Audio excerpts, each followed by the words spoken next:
You can go ahead, it's recording, so yeah.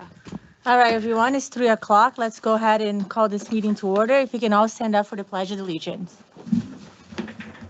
I pledge allegiance to the flag of the United States of America and to the republic for which it stands, one nation, under God, indivisible, with liberty and justice for all.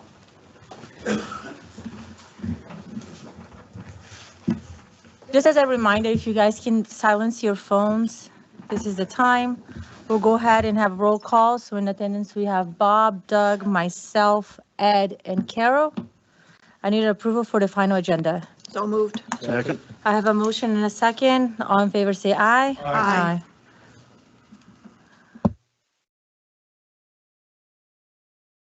Local achievements and recognitions, did we get any emails, anything? No? Okay. Public comment. All right, I have a lot. Perfect. So I just have- as a reminder. I have two that are in person. None of the public comment is agenda related. It's all non-agenda. We have two in person and a bunch of ones I'll have to read. You guys will be sick of listening to me, so. So then let's start with the reading ones. Want to do the reading ones first? Okay. Oh, admit. All right, the first one is from. This is Teresa. Yep, Teresa Nelson. This statement is intended for the May 21st, 2026 Board of Supervisors meeting. My issue of public comment is regarding the FPL transmission line project that will run along Gateway neighborhoods, destroy the tree buffer, kill wildlife and birds, and will negatively affect the total linear park amenity. The community was notified in March of this project. Now is the time for action. We need direct and ongoing communication with Michelle King, the FPL project manager. We need to keep all buffer trees possible along the communities. We need FPL to use arborists and directional pruning. Clear cutting through the heart of Gateway should not be an option. We will not get another chance to protect what we can from bulldozers and clear cutting. This Gateway-owned property is an artery of green and enjoyment to hundreds of residents. The new Commons Park is sure to bring more users. I implore the Gateway Board of Supervisors to direct immediate attention to this matter. This is an asset that we will never get back. Thank you for your service and the opportunity to submit this comment. Sincerely, Teresa and Terry Nelson. Thank you. This one is from, I have, we can make copies if you'd like. actually I'll put that one, it's not the same. This is a FPL one too. Noreen Jadini. I live here in Hampton Park, which is part of the Gateway community. I would like to voice my concern that the trees, shrubs, and other greenery in the proposed area of the new electric towers might be removed to excess. I don't disagree with updating the electric grid to service the community, but would ask that care is given to only remove the plants that are in the direct pathway of the towers to be installed, and attention given to preserve as much of the plants as possible. Thank you for your time and attention. Best regards, Noreen Jadini. This is the same one, Terry Nelson. It's the same. It's the same one I just read. All right, and this one's from Tim Miller. This is not regarding the FPL. I'm submitting public comment for tomorrow's meeting regarding the district's budget and the need for fiscal responsibility with field management software. The district currently uses Facilitron, which charges a 10% commission. While the big selling point for Facilitron is that it brings in new revenue, Gateway's top 4 renters are the exact same local groups that were here before the software was adopted. It hasn't generated significant new business, yet the 10% fee becomes highly burdensome as rates grow. In fiscal 23, it cost the district $8,000. Over the last 2 years, that cost doubled to $16,000 to $17,000 annually and will keep climbing. To stop these compounding costs, I asked the board to review 2 modern, cost-effective alternatives, RecDesk and Sports Key. Switching would also have no upfront cost, save the district at least $10,000 plus a year, and offer major advantages. 1, flexible payments. Sports Key allows software fees to be deducted directly from booking revenue as transactions occur, avoiding a flat commission on total growth. And 2, utility savings. Sports Key integrates with field lighting to automatically turn lights on and off based on based strictly on active reservations, eliminating human error and lowering electric bills. In the interest of fiscal responsibility, please formally review these alternative platforms to optimize district operations. Who was that from? Tim Miller. Oh, that was from Tim. Oh, okay. I thought you meant sports key. I wrote that down. All right. And then I have 3 in-persons, and all of these, again, are non-agenda items. First up is Charles, how is your last name? Schaefer. Okay, from, he lives on Bellcrest regarding the FPL transmission lines update. If you want to come up and you state your name for the record, and just a reminder that you have 3 minutes. And there'll be the little light here, it'll flash yellow and you got to wrap it up and red when you're done. And I'll start your time as soon as you announce your name. Hey, Charles Schaefer, 10275 Bellcrest Boulevard. Good afternoon, Supervisors. We are requesting an update regarding the Florida Power and Light transmission lines. We've reached out to the FPL. We're getting nowhere with them. And we've spoken to Tiffany. Again, she only gave us limited information. They're saying that this project is just beginning and they have no information to provide. I find that hard to believe as long as it takes to get these projects approved before they start. And I'm also concerned that since we've been notified back in February, us and the CD together, no information has been available to anybody. So we're hoping that the CDD is trying to at least get hold of FPL, talk to somebody, get some type of conference going here where we can get all the other communities, not just Hampton Park, but the other communities that are involved. Get everybody together, get the correct information out there, and so we can continue on. All right, thank you. Thank you. All right, next up is Jerry Knapp regarding pickleball noise, and I believe this coincides with the handout that you were given. I'd like to, If you'd state your name for the record, please. Jerry Knapp, and I too am from Hampton Park. I too have concerns that in regard to the FPL new power lines, et cetera. We have spoken to Tiffany and her mother, and again, we don't have much information either. We happen to live right on the power line, right adjacent to the Calusas, and this kind of ties in with my real concern today is the pickleball noise. I don't know, this is my 3rd time coming to you. Each time I have come, went home with no information. I am really becoming concerned about what is going to be done to eliminate or reduce the pickleball noise that's going to be inherent with 12 courts right next to the guard shack. That pickle noise is going to be a problem. It's going to be audible, by my estimate, in at least 50 homes. That's both on Walden Lake side and on the Hampton Park side. There are 4 streets that are headed west in Hampton Park that will be in direct, we'll be able to easily audibly hear the pickleball courts. It's going to be, this problem can be corrected quite easily, and probably on Belcourt, I don't know what your address is, but I can kind of tell you if you're within that 100-foot area, you're going to be able to sit down in your lanai and listen to pickleball. And the more pickleball players, the more problem it's going to be. You're not only going to hear the pickleball, click, click, click, click, you're going to hear the people with their exclamations of joy or disappointment. So my wife and I are 81 years old, and we don't have a lot of time left, and we would like to stay here. We've been in Gateway for 18 years, and we'd like to stay here. But we spend a lot of time outside, and I don't want to get up in the morning and listen to the birds and have my cup of coffee, listen to pickleball.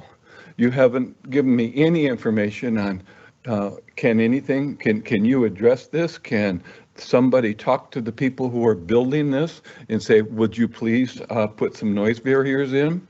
If you have noted, I'm an audiologist and I have 44 years experience in noise. So this is, I'm just not making this up.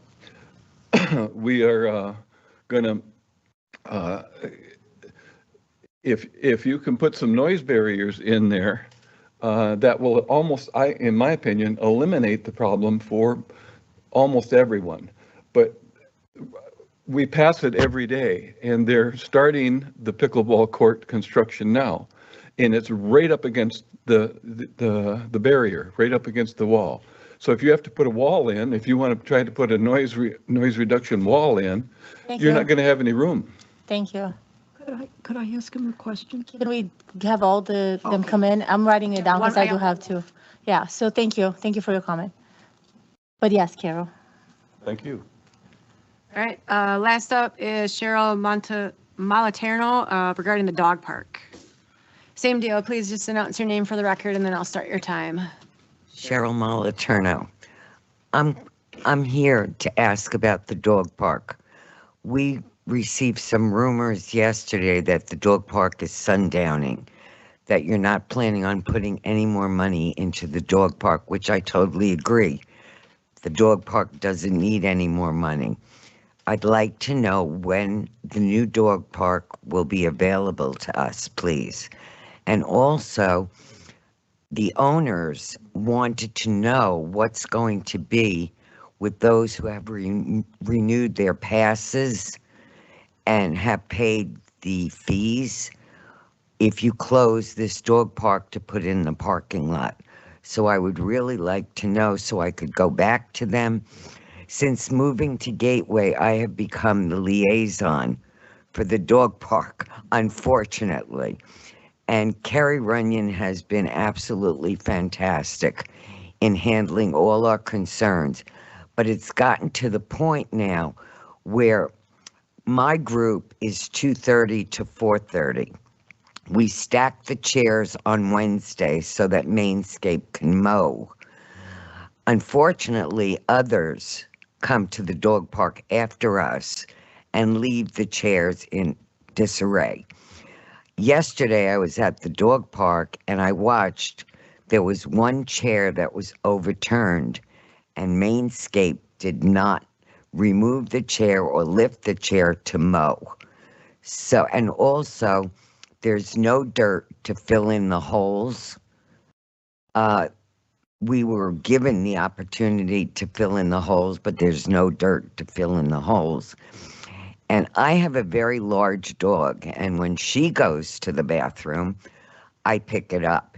And next to hers is others. So there are a lot of people that do not pick up after their dogs. So I just would like to know what the plans are for the new dog park and when you're planning on closing this one. Thank you. Carol. Have any more? That's it. That's it? Yep. That's all I have?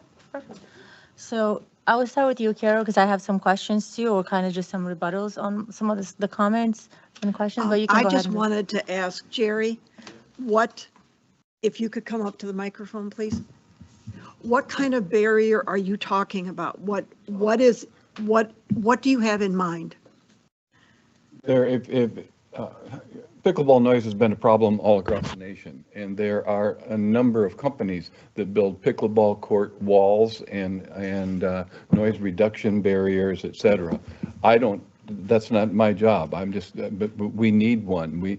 At least between the areas that are going to hit the 50 houses, we're going to have the problem. So if we put a barrier on the western side and on the eastern side, that probably would take care of a lot of the issues. So you're looking for a physical wall or a Yes. physical structure of some sort? Yeah, You're yeah. not looking for plants or Well, if the plants are kind of relevant. berms? Huh? You're not looking for a berm No, or plants or you need anything to like have that? a noise reduction wall. Noise reduction wall. And how tall are those? I don't know. Oh, I don't okay. know. I thought maybe Well, being in the business, it you would would know. definitely be Okay, essentially as tall 'cause I as don't the know. fence, or like for example, like a tennis area fence. You're talking about like a wind fence, What, pardon a me? wind fence, Um, wind screen? Yeah, Because possibly, over at but the it's. country club, they have a wind screen around the Right. pickleball courts. Okay, yeah. That knocks down the noise, but Oh, it certainly doesn't eliminate Well, it. I agree, but that windscreen can be, you could have put a noise reduction material on that windscreen. This is as I say, this is happening all over the country. So the answers to your questions are there. I just don't have them. Thank you. Jerry, real quick, because I can't recall off the top of my head. The distance that you've calculated between where the pickleball courts are and the closest house is how far? No, well, I calculated it by, you can see in the notes it's how sound travels and how much it reduces over distance. I'm just curious, what's the feet? I drew a 1,000 foot circle around or a 1,000 foot radius around the pickleball courts. And that impacts about 50 homes on the Walden side and on the Hampton side. 50 homes fall within the 1,000 feet radius? Right. And no, I'm not a surveyor. I'm not a surveyor. I'm an audiologist. So I don't. You got I got it. Thank you. All right, thank you. Anybody else? All right, so I want to take this opportunity to just go over a few things.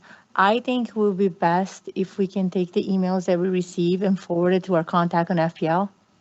We can do that. I don't want to assume that the people that send the information to us, because that's who they should be contacting, doesn't mean that we're not listening to them. So I think if you could follow up with the 3 emails that you read, let them know you're forwarding them to Tiffany, right? Because that's our contact. Tiffany and Tina both, yes. Sounds great. I want to also get some clarification. When were we notified of this project? At the same time as everybody else, via The the letter- letter, the letter. March, yes. So the Okay. letter that the owners got is the letter that we received. Correct. Because they got it as soon as February, because I do recall this, them receiving the letters, and then a few days later, we got the letter. So the residents of Hampton Park were notified first. Because I really want to take this opportunity once more to clarify some things. And I've been receiving some phone calls, and I know we have somebody here from Hampton Park too, that if it's appropriate, I'd like to ask some questions and get some clarifications. So we were notified by FPNL after the residents of Hampton Park were notified, and immediately after, Chelsea did notify us at the board meeting. Okay, and then I'll say kudos to the resident of Hampton Park, the lady that came in immediately after receiving and was concerned. I don't know if you guys remember. So Mrs. from Nelson. him, correct. So she was the one that came in right away. And then eventually, I guess some noise was made within their HOA, because I specifically asked her to, thank you for telling us, now please let your HOA know, find out what is your HOA going to do for a while, we find out what we're going to do in our end. So everybody's going to be working at the same time. Your HOA works on it, we work on it, and we wait for FPL to tell us what are they doing. So I want to make sure that we're really clear. There were some comments made out there saying that we were not being transparent with this particular issue. And I take that to heart, because I was on the phone with Chelsea until 11:30 last night. And it was just not a one-off phone call. It's multiple phone calls about this, right? We're just not getting the answers from FPNL. Do I know why we're not getting the answers? No, I do not. I think they're holding it back. It's irrelevant. We're just not getting the answers. So from the day one, when that resident came in, we as a board stated, we'll do anything to assist you. I said I make myself available for a meeting, a Zoom meeting, a call, this board will make it, we'll make Chelsea available. So I want to make sure that that's really clear out there, because the Winks did reach out to me. I did tell them the time that I was available. They did not follow up with the phone call. So I don't want this to be a one-sided conversation.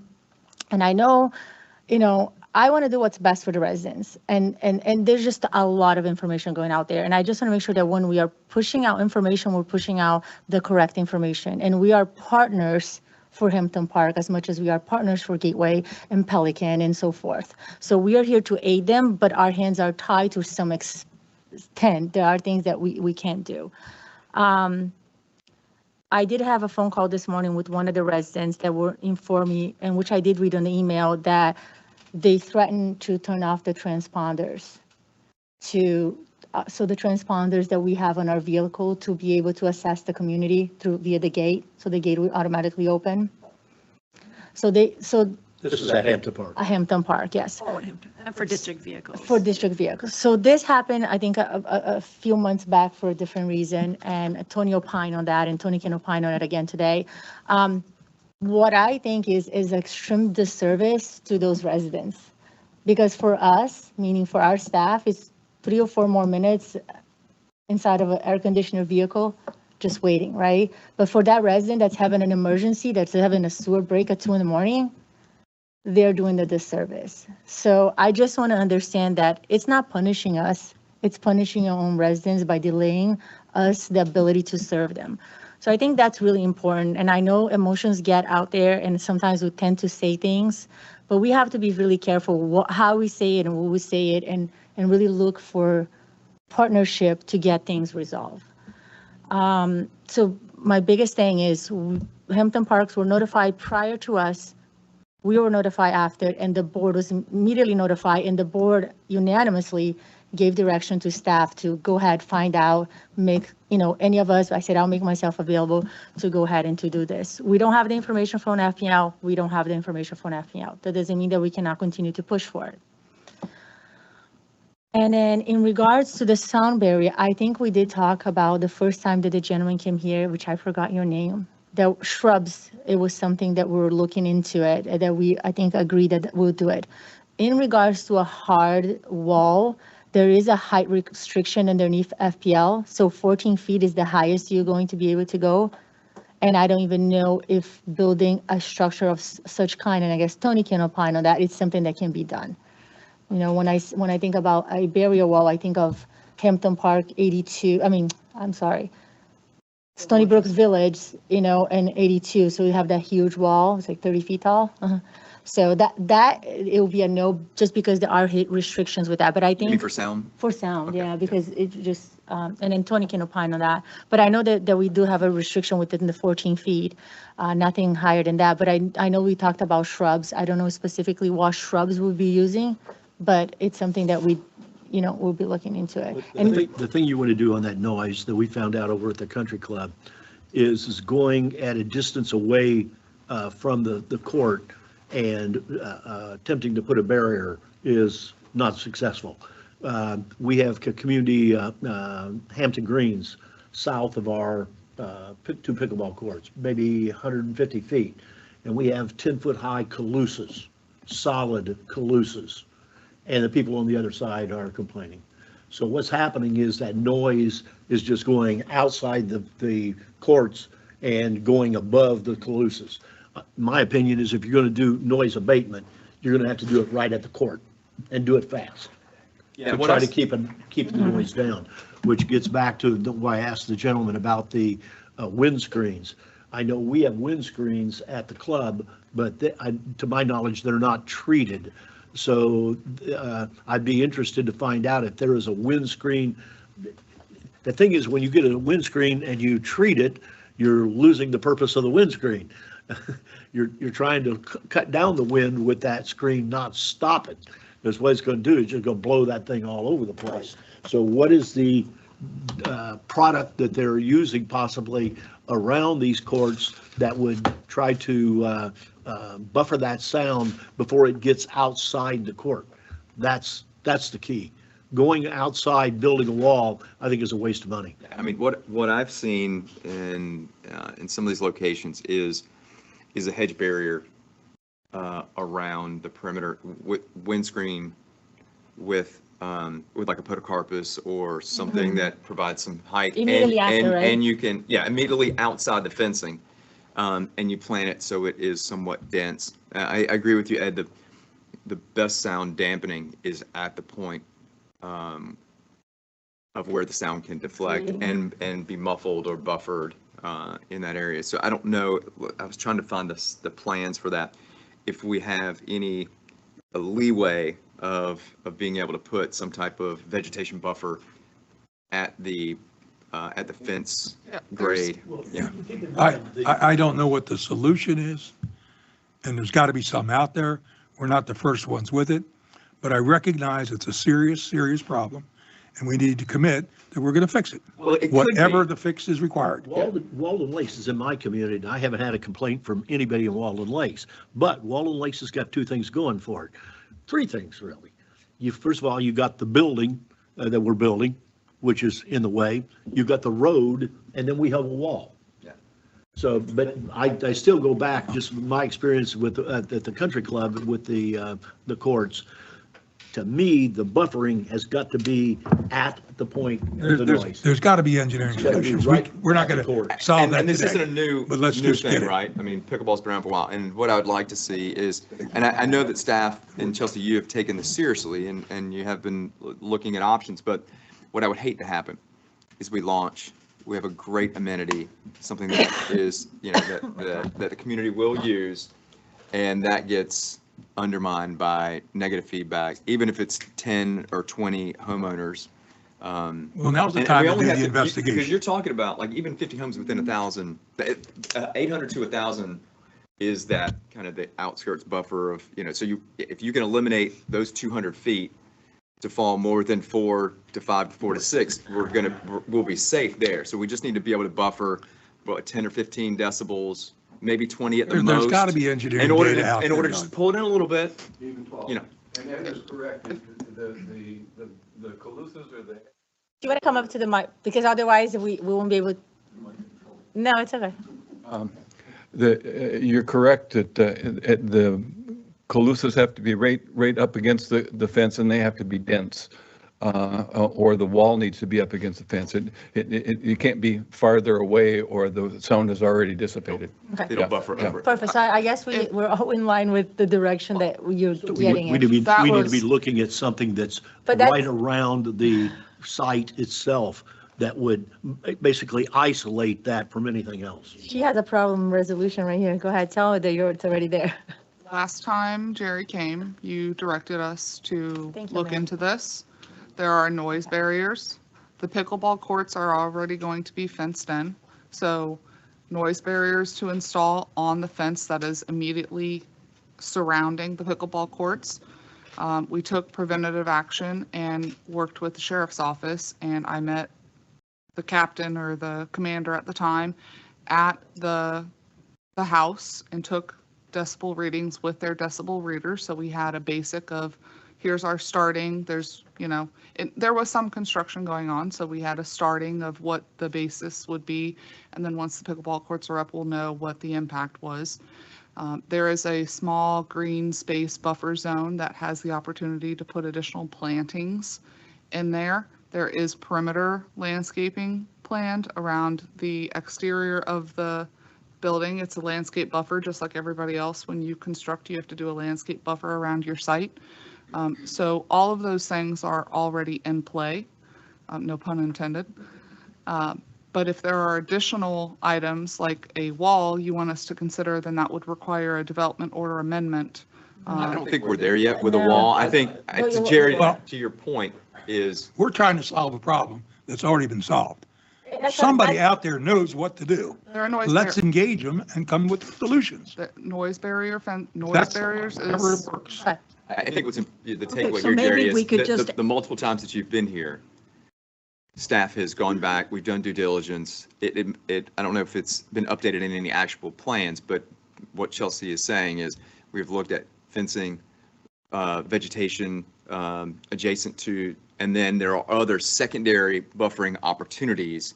So I understand your concern. I think what I'm hearing is staff is doing everything to adjust it from launch, and then it's something we will monitor and have capability to and continue to enhance if we have to drop, 7, 10 decibels, post go live. So I feel confident that staff has got some solutions in place. We won't know exactly.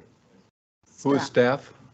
the staff. I'll say our staff, Okay, yeah. all right. That we'll have solutions in place. And if we do need to make some modifications, because again, you're not talking about trying to reduce 30, 40 decibels. No. If we go with what I think staff is going to put in place, I believe that will solve the problem.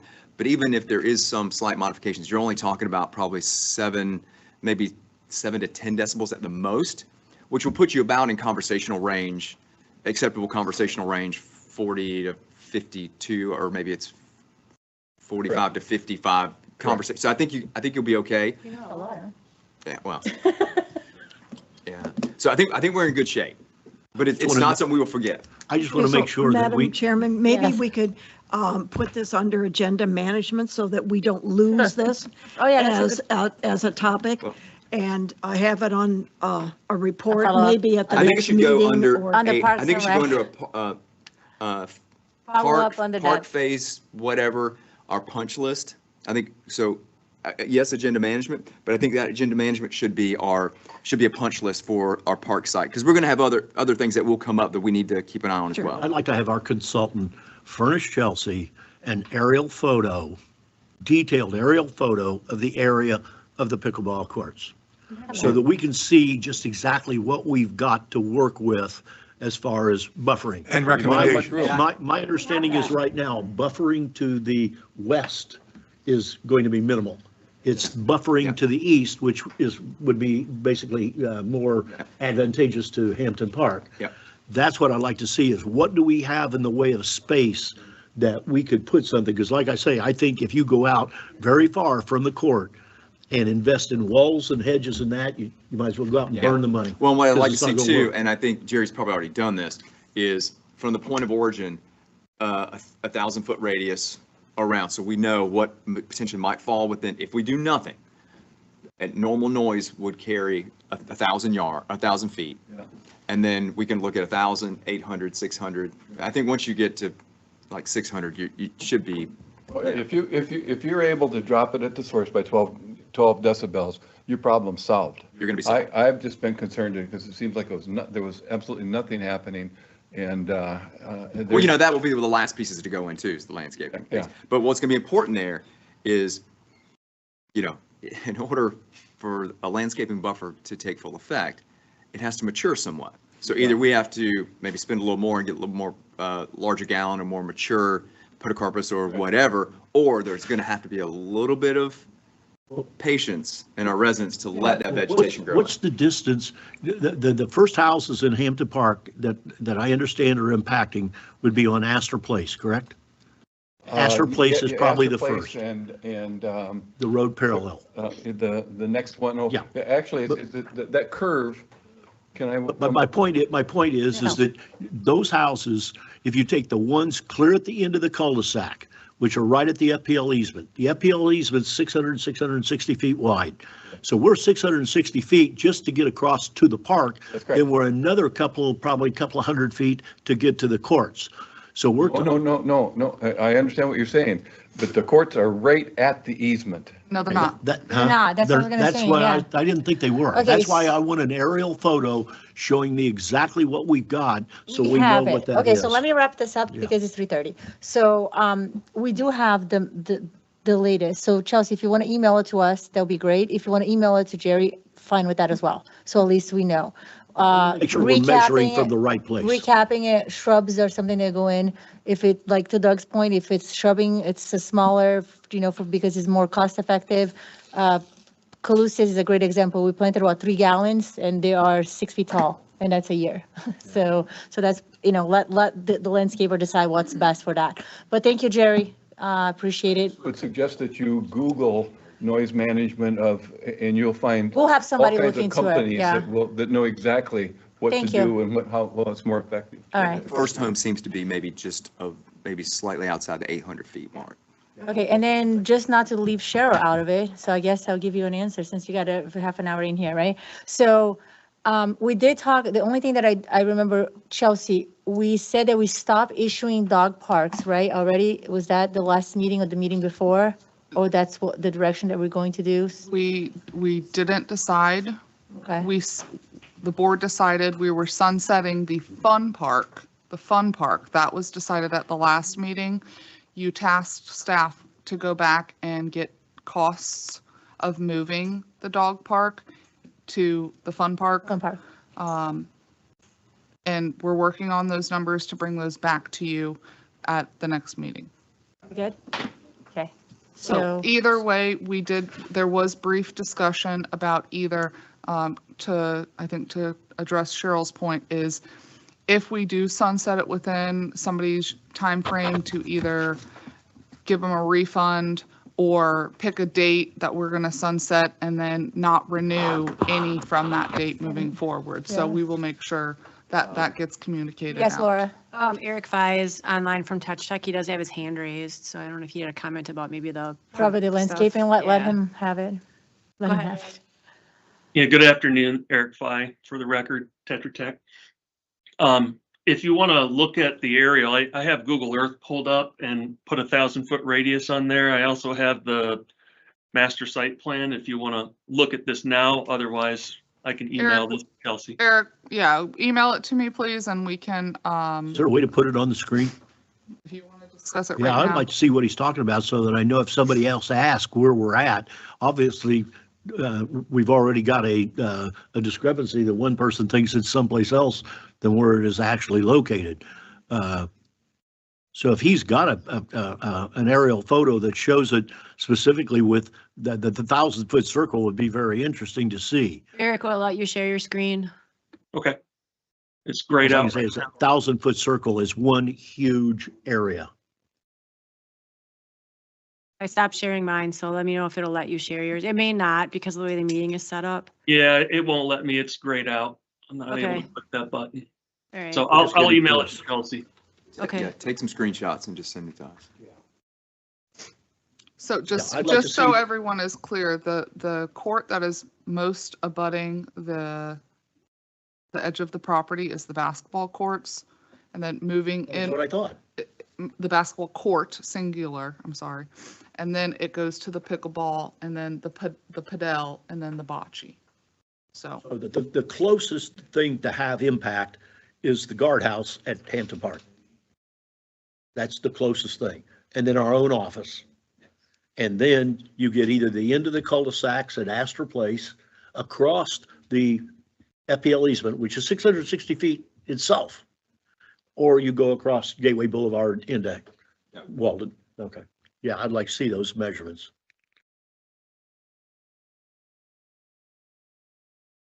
Yes.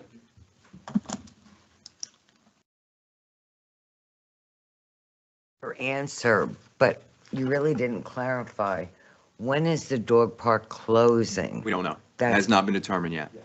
There has been some discussions of relocating. That decision has not been made. The only decision, per Chelsea, what you just stated, the only decision that has been made is the fun park is to be sunset. There would no longer be a functioning park.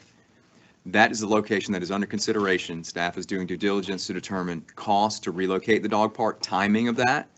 So as of right now, correct me if I'm wrong, the existing dog park has no sunset date. It will Okay. remain open and active until a further time when we make a decision on either sunsetting it and relocating it. So as of right now, there is no impact to the dog park as of today. the board has not even decided to actually construct the parking lot yet. Well, there were so many rumors circulating. That's how it goes. Tell me about it. All the dogs were talking. Well, short of me bringing up my dog here to play here, Right? I need that dog park. Thank you. Thank you. All right. So we're all set, right? So let's move on to number 7. Move to approve and receive the reports from the Parks and Recreation Advisory Committee and Pelican Preserve Advisory Committee. Second. So I have a motion and a second. All in favor, say aye. Aye. Move Approve. to approve the minutes of March 17th, 2026. March 19th, I'm sorry. I'll second. We have a motion and a second. All in favor, say aye. Aye. All right. Or no consent agenda. I know. So district a engineer, first. I know. Eric, Steven's out, so Eric's going to take the district engineer update, and I will assist if need be. Sounds like a plan. I have it up for you in a second here. There you go. There you go. Thank you, Laura. Now I can see it. All right, good afternoon again. On the irrigation enforcement improvements, we've addressed all RAIs from the funding agencies, and Chelsea's working with FPL on extending the agreement. FY25 Lake Bank construction management. Contractor is substantially complete except for littoral plantings. So that Met Tower still needs to install those littorals and continue watering them.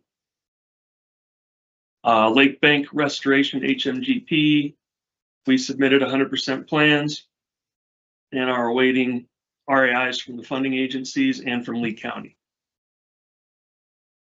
On Pelican Preserve Boulevard Mill and Overlay, bids are due May 27th. So next Wednesday will be bid opening. Sherman Soccer Complex parking expansion. We are awaiting final design on the stormwater treatment system. We need survey to get the existing grades on some hand augers that had to be done to demonstrate infiltration rate. And once that's received, those RAIs will be fully addressed, and we should be able to move into the bid phase in a couple of months. Is there a question on that really quick? That we had talked at the last meeting that there would be an advantageous opportunity to try to do this work over the summer. It's the timing of least impact. That's dependent really on just the permitting, correct? Permitting and bidding process. Is that at this point being May 21st, is that still viable, or what is the date of, okay, that's not under consideration anymore? Does that get us like middle of June? I don't know what the turnaround time on that would be and the duration of what we consider summer season. Probably not this summer, because we don't know how long it would take for the permitting, the county and the South Florida permits. But if running a hypothetical, let's say if we got the permits by the end of June, bidding is at least 30 days. So we'd be looking at the end of July. You all would have to approve the contract. Contractor would have to mobilize. So either way, we're pushing into the fall season. And it's probably not ideal to have that construction happening during seasons. Or would it have little impact because it's a non? We would have to talk to the contractor and look at the timing. I mean, ideally, yeah, we'd like to do it during the summer shutdown, but if there would be minimal impacts to the existing parking lot, yeah, we'd want to try to get it up and running as soon as possible. Yeah, the reason why I ask is if we miss this summer window, is it next summer will be the next viable time period versus another time period during the year? Because if it impacts any of the other parking areas, that would put us at risk. Yeah, so ideally, we would push it to next summer, if anything. Unless we talk to the contractor, once awarded, that they could do it with minimal impacts to the existing site.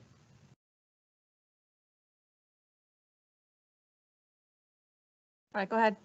All right, moving on to Public Works built storage building relocation. This is the location south of where you're sitting. We have already responded to all RAIs and should be receiving approval shortly, although we did have a surprise comment generated, a new comment that we're trying to get removed.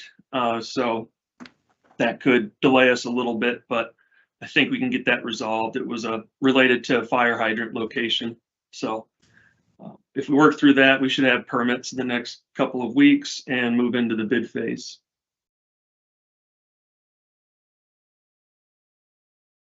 Gateway Commons and admin building construction is progressing at a higher pace now.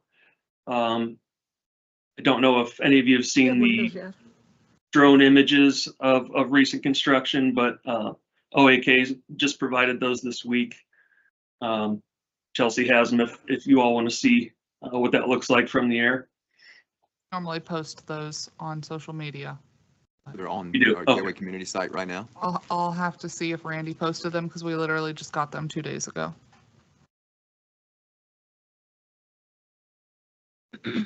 So we are still looking at an August completion date, but that's subject to change if they have weather delays this summer. So we're tracking that.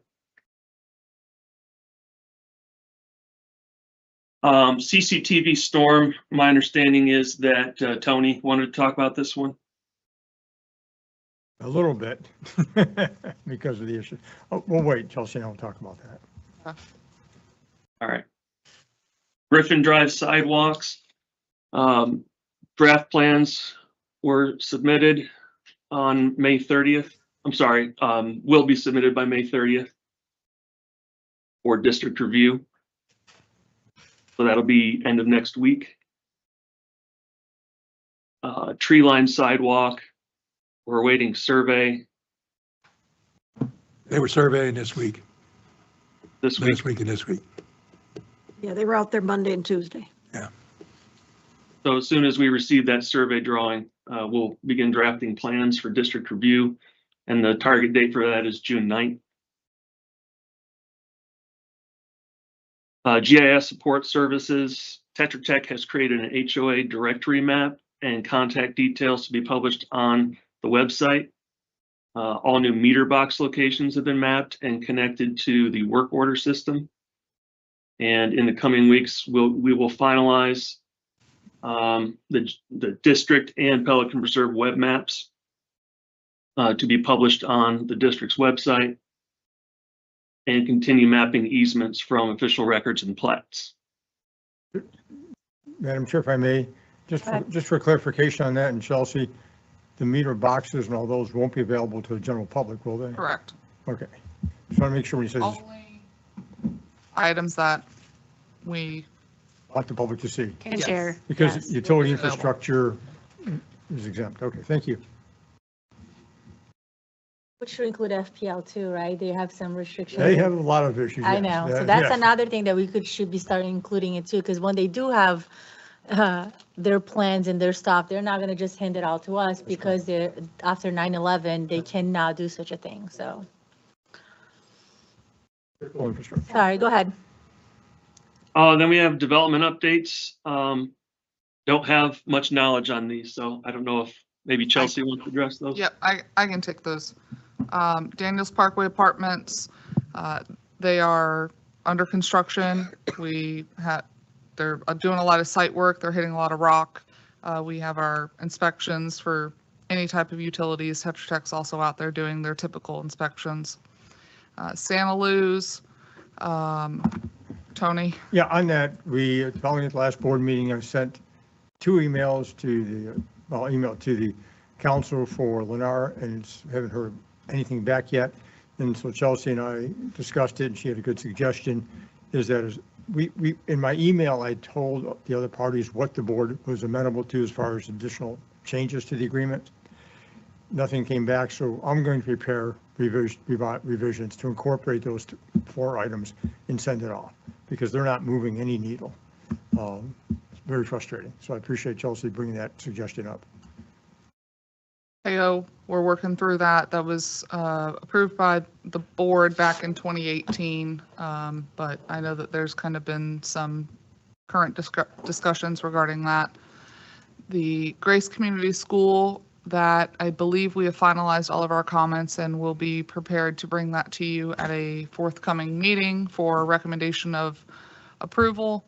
And then Garrett FM, with their phased construction, we are continuing to provide those phased construction oversight and inspections for any things that are one-offs that come up. We're working through those.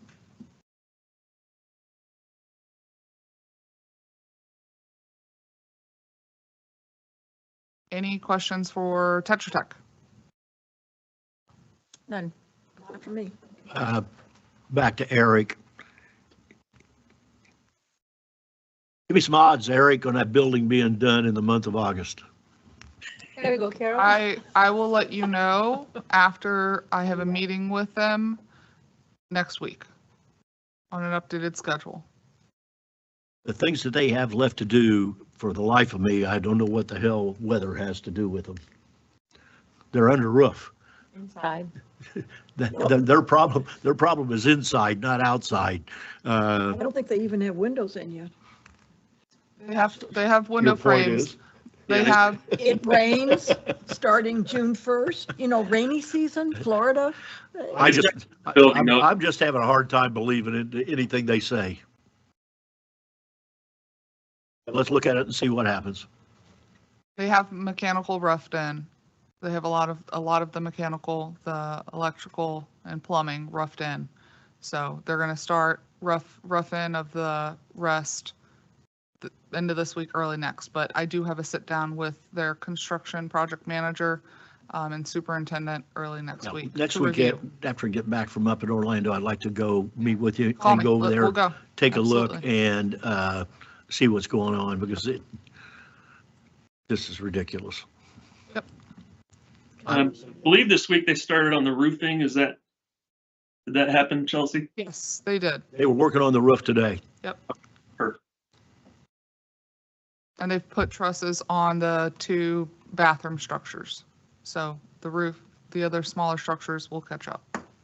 And did we get a final resolution on the emergency gate and over into Hampton Park? That all is resolved now? To my knowledge, I know that there's a request from the community to enhance the landscaping that we haven't even taken out or haven't put in yet. So again, we've promised that we'll evaluate this. I have to give the contractor the opportunity to do their job and meet the contract requirements, and we can add additional landscaping, just like with the request from Jerry, additional landscaping to the project.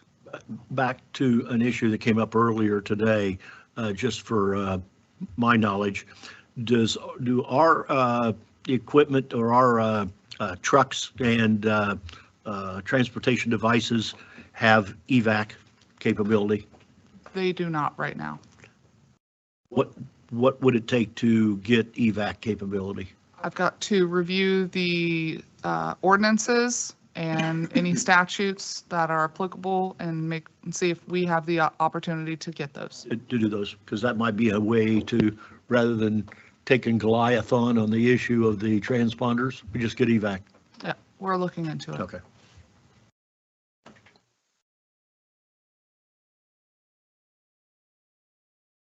All right, so nothing else for Tetra Tech, then we'll go into admin. Thank you. Fee schedule. Thanks, Eric. Thank you, Eric.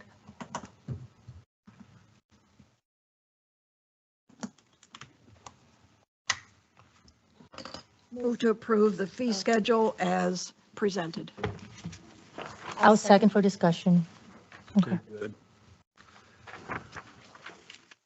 So go ahead. Go ahead. All right, so I had some questions regarding, I just want a clarification, and maybe Tony can chime in on this one. Oh, you moved it. So go up. Sorry. All right, right there, stay. So, and I talked to Chelsea about this. So okay, so under the parks and recreation, which looks super weird. Resident family up to 4, no cost. Each additional person over 4, $5 a year. So I was asking Chelsea, what is exactly that $5 a year? What does that mean? Exactly. So it means like. That's 6 kids, you're going to be So paying for 2 of them. So for my household, so literally we give me and you as an example. Sorry. So. You were a perfect example. You were a perfect example. So I said, Chelsea, so I have 4 kids. I mean, no, I don't. I have 2. Oh, gosh. He said Doug and his six-member household, we as a district have to determine what a family is. What's the quantity on that? We have suggested 4. We said if you're a 6-member household, you're covered for your 4. How do we capture the other 2? We said $5 extra per head. The conversation Flavia and I had, which I tend to agree, is we need to account for not only the extra head, but the extra pass. Because the pass alone is $35, the actual fob.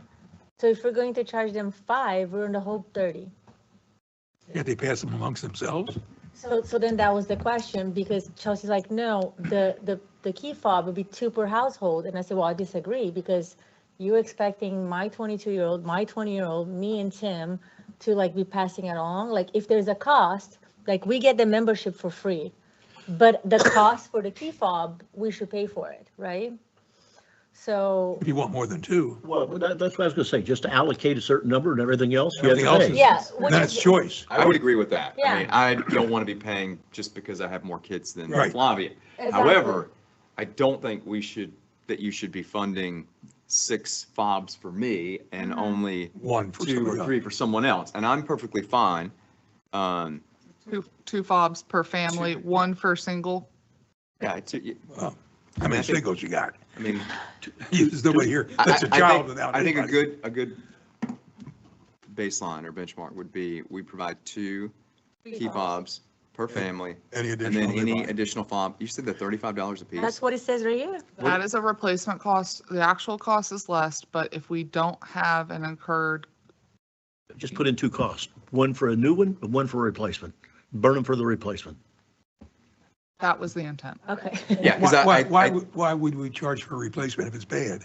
No, meaning like if you lost They it. lost. Yeah, they Oh, lost. okay. You have no All idea, right. you have no idea how many lost So cards we've gone all we through. want to do is just cover our costs. So if She looked at me because I have probably 6, If it's- but I. So what is the if stop? it's $10, just give it to them for $10. But if they go out and lose it, it's going to cost a lot more than that to get it replaced. What's to stop me from, you're going to give me 2. To give into the I'm one going of to the buy, 2 I'm going to buy kids. another one, an extra. That's 3. One of my boys loses one. I come back and get like, I need a new, Don't I need a report new it. fob versus a replacement, you Well, know. don't report it. You still got 2. So that's what I'm saying. I think the price here had to be the same. And then also, I was thinking, okay, so we give you 2 fobs, right? So Charlie, you, Logan, and I don't know, pick another kid that's gonna get the fob because I ain't doing that. So, Cameron. right, Cameron. So they have the fob. What stops Doug from giving his fob from the other kid and not paying the $5? You know, I don't want I us don't to. think that matters. I But think who uses it in access is irrelevant. No, it is not because you would have to pay the $5. No, what I'm saying is if I have 2 and I just want to share it within my 6, Cam wants to go to the courts, here's the fob, go. He comes back. Hanging on the wall. Tucker wants to go, he grabs the fob. He's using the same fob for access with Okay, that's multiple not, individuals. that's not what it is. That's what it should be, Okay, so because it there's shouldn't 2 that- matter. Well, it matters right here. Now, if you can track the number, No, Doug, 2 different things. Forget about the fob. I'm fine with everybody getting 2 fob, okay? Okay. And then they can use it within the household. What this says is, if you have a household of 4, you can give it to whoever is there. Now you have a household of we don't 6. track household members Then for that, access. so then you have to take this out. Yeah, you got to take that out. We're not charging So- extra for families that Then have you more than said- 4 You people have in their to, household. you have to determine what a household equals. Do. Family is who resides at that That's what I was resident. thinking. I was thinking resident, to be You honest have to with you, show I was proof thinking- of residency in that household. I can't give it to, my mother-in-law who lives over in Botanica Lakes to come over. And that's kind of how I agree. I agree it's a resident because a resident is not necessarily an owner. So if there's a tenant, then the homeowner can have his own, right? And he can choose to go there or not. But then the tenant will have his own. So I'm kind of inclined to be opposed of charging a $5 additional. And to me, as long as you're a resident of Gateway, you are paying. Either your landlord's paying, either the commercial is paying, or either you yourself is paying. So you should have access. That's how I look at it. If we want to make up by giving only 2 fobs and then making the fobs 35 each, then I'm Now, totally okay with that. There's a bigger issue that we have to So, address. One second. Flavia, oh, How we validate residency is by identification.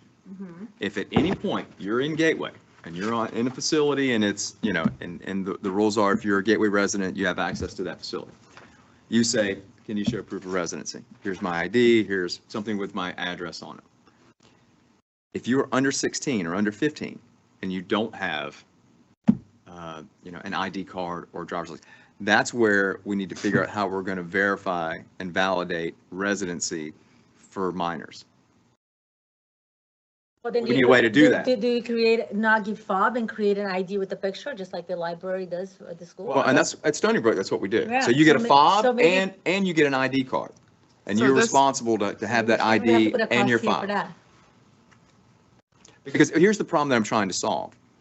It's not only maintaining and trying to have,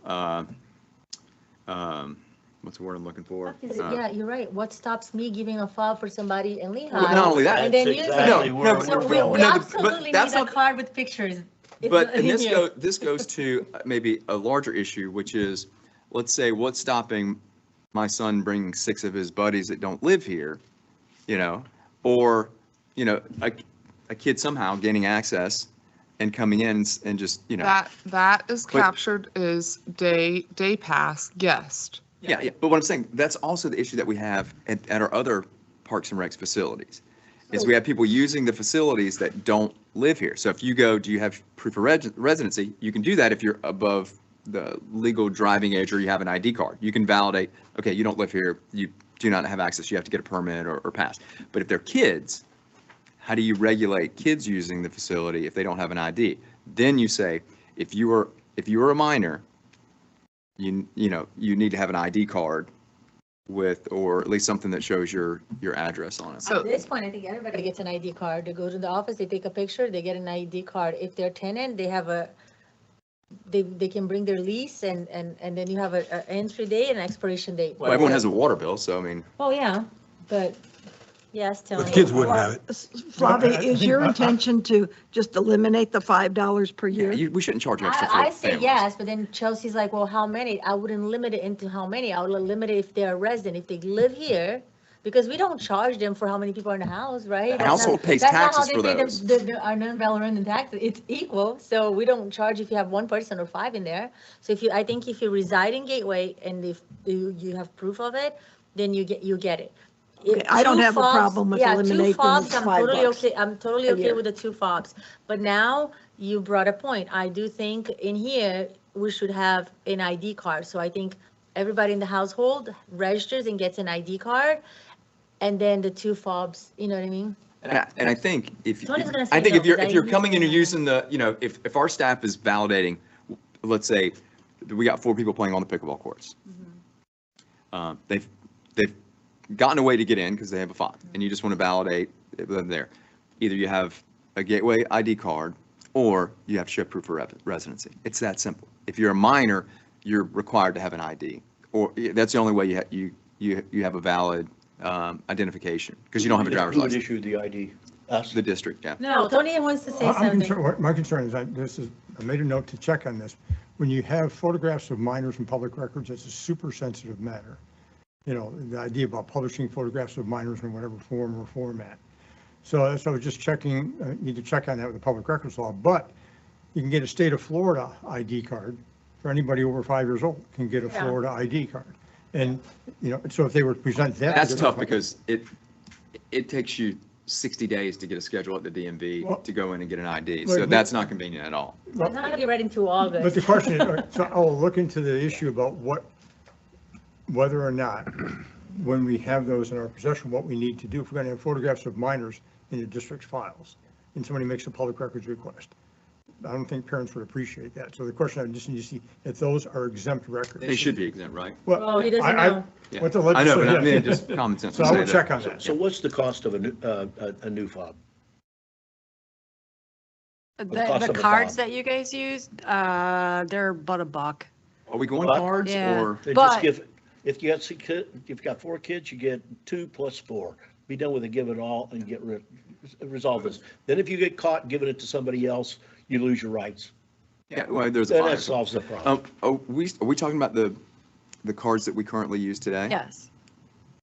I thought, didn't we switch to the little fobs? Those are about $8 each. We're not using They're what? those. They're about $8 a piece. We're not going to hand those out. That's what for Stony Brook staff. uses today, Yeah, we right? have that for So staff. This kind of, Just give everybody a card that's in the family, be done with it. If you get caught, you just understand you're now banned from use. But Is we want Tony to look into Yeah. having the ID. I'll still okay? look at that. But let me ask you a question. ID card. The card versus the small gray fob, we can program both of those, right? Yeah. Doesn't matter.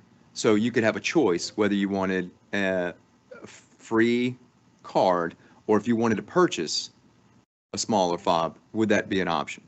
They're so much easier. I'll be honest, the Well, I know. card, that's why I had, you guys give me like 10, because I lose them all the time. We should be charging you for that. They do. double. Anyway, all I'm saying, asking, would that be an option, whether we decide to go with that or So not? if I can, that is an option. We have to get a point of sale. Right now, we're working through that as part of the programming, which was Tim's public comment. I can touch on that later, but the bigger conversation here really is, and we've had this instance at the pool where we've had minors bring in 7 friends and they've tried to enter the pool and we have turned them away. Because there's too many? Oh, because they don't have a membership, because because under the current schedule that we have approved, they have to buy But- either a pass. for But the you're year. allowed guests, right? Mm-mm. This is a very gray area. And so operationally, at that time, they had coolers, they had all this other stuff. Stony Brook Pool was closed. They were trying to come in. But what You're a is, real Grinch. what is the underlying premise we're trying to solve here? And if it is for us, from a visibility standpoint and an enforcement, do you have a fob? Where's your fob? Show me your fob. If you don't have a fob, then you shouldn't be here. Okay, so let me ask you this. So the four of us are utilizing, see, the reason why giving two fobs, you kind of, okay, what if I want to be at the dog park, Mikey wants to be at the pool, one kid wants to be at pickleball, and then Tim wants to go somewhere You else? buy extra fobs. It's that simple. If you have a household Carpool. that needs more I'm more just than saying, two, you're not gonna get more your than hang of the two, then you just buy. I mean, what would it be? $10, $15, $20 at the most. It's not. It's $1. Yeah. Just give them. I mean, we sell them for $10. If you want an extra fob, it's $10. That shouldn't put us. That's a convenience thing. Our issue on all this is coming down to an enforcement issue. And that's But what the other I'm thing I saying, want like, to address is the guest thing. To me, we should be promoting our residents using our amenities in our facilities.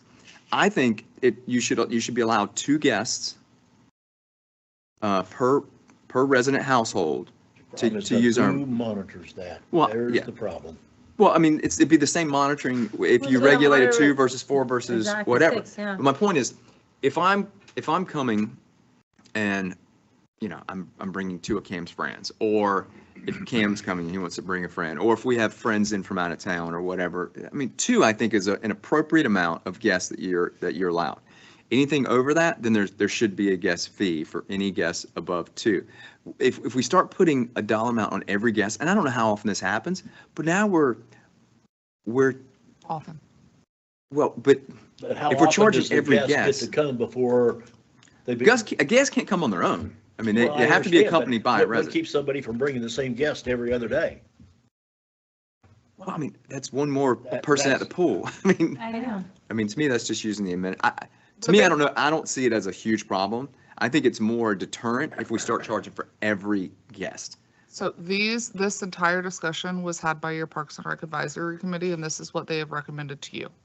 So we've got to, jokingly, to Flavia's point, we've got time to work through this. The time-sensitive part of this fee schedule is the rental rates of the soccer fields and of the complexes. The timing of the membership cards and things like that. Listen, until we get this thing open and we see it functioning in real time, You're going to have amendments. you're going to have amendments, So do exactly. you want to remove that and just give, and go ahead and Well- post notice for what we need to go now, and then continue to work the other areas, and then We repost? can- Because you're gonna have to repost it regardless. And well, here's another thing too. How many people are actually spending like a day pass? You're not coming for a day. It's not like you're going to Sunsplash. People are coming for maybe 2 hours, 3 hours at the most. You tell me, and if you can clock and show me differently, where there's people that are staying 4+ hours at the pool at volume, I think $10 is a lot for a guest. Based on But it's comps, it's really not. Yeah, I was gonna say, and I don't think, and that's the other thing, I don't think this for pool, it's for anything.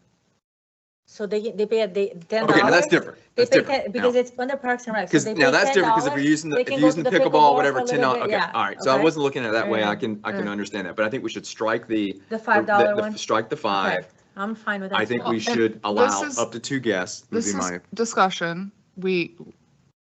That's been the whole point in this. If you want to kick that back to your Parks and Rec Committee for consideration, I know that they had a lengthy conversation about this, and again, I try to use comps. Like I know Pelican, when Bob, or Carol, if you guys have family who come in town, your household, your 2-member household is covered. You know, if you have company that comes in town, you have to pay, right? Nobody does, but yes, Okay. nobody pays. The enforcement part. What'd you say, Bob? There's no enforcement whatsoever. You're It's supposed a to rule, pay. it's a rule, Nobody and you're does. supposed to. I You're supposed to pay for guests, but you don't. I look at Planet Fitness, perfect example. Planet Fitness Black Card membership, you get a guest X amount of times per month and they have to register every time that they go in. So yeah, all of this is gonna amount to enforcement 100%. And are we gonna have to pivot and adjust? Yes. The biggest takeaway is establishing, well, number one, do you even want to offer this to non-residents? Open these facilities to non-residents. That is Without a resident, correct. as a guest, there's a difference. Just to non, At the gate, no, I think I don't think so you either. you can Residents pay for it. only access Gateway amenities Yes. as a resident or as the guest of a resident, and the resident has to be it has to be a present. company. Yeah. It has to be a And the company. easy way for, like, if we want to do the guest thing, I mean, we do it all the time when we go into, let's say Paradise Coast or whatever. You walk up to the door, there's a QR code, you scan it, it takes you to an app, you pay the $5, And that's what we're and then looking you get at. it. Like, That is exactly in what order we're for this looking to at. work, because part of the enforcement is the ease of administration. Correct. Yeah. And that is as part of one of the programs that we're looking at is the implementation of a day pass. All right, well, I'm the resident, here's my key pass, this is my guest. Well, show me your guest pass then. Or show me It's on your that, show phone. me. Even if you're a minor, they all have phones. It's so easy That's right. to show, here's my pass. Yeah, it's so easy. That's their toddler. Everybody else has got a phone. First grade on. So to directly answer your question, the time sensitive stuff, yes, if you want to, and then if we want to continue to have the conversation, just know that we do have to have a public hearing and it has to be advertised and you have to set times and dates. The time sensitive stuff is the field rentals Let's go to that. Let's go to that. That's going to be, and, well, okay. and remind me, today it's 60. Everything's right Okay, here. it's right here. I see it. Yep. Thank you. Okay, I just did some numbers here. If you're going to the soccer fields, going to the soccer fields, is that where we're heading? Yes. Okay. You sent out a deal where basically with capital and with operating, we're looking at about $874,000 a year. We had talked 75%.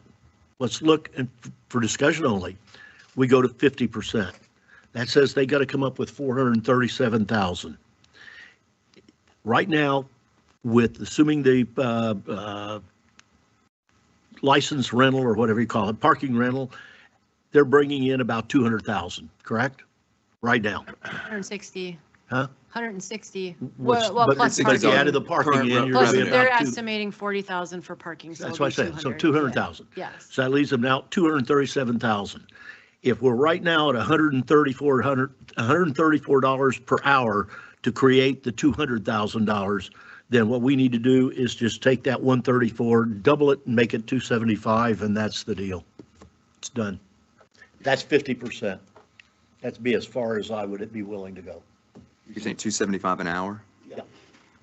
So going from 67 to 2? Well, no, you got to go by the premise. The premise is. Yeah, I know what is you're backing 50%. into the numbers, but I just want to make sure So I'm understanding. I'm backing So in. go from 67 to the 2, what was the number, 2 something per Well, hour? I'm saying that if the total cost is 874, which I believe is factual, and if we want to subsidize it 50%, that means they got to come up with 50%. That's 437. They're already paying and contributing 200,000 under the current deal, which is a combination of the parking and their fee. That means they're 237,000 short, which is about the same as the 200,000. So if the 134 creates 200,000, 275 would create the rest of it, raise it. And be done with it. And then give that to them as an offer.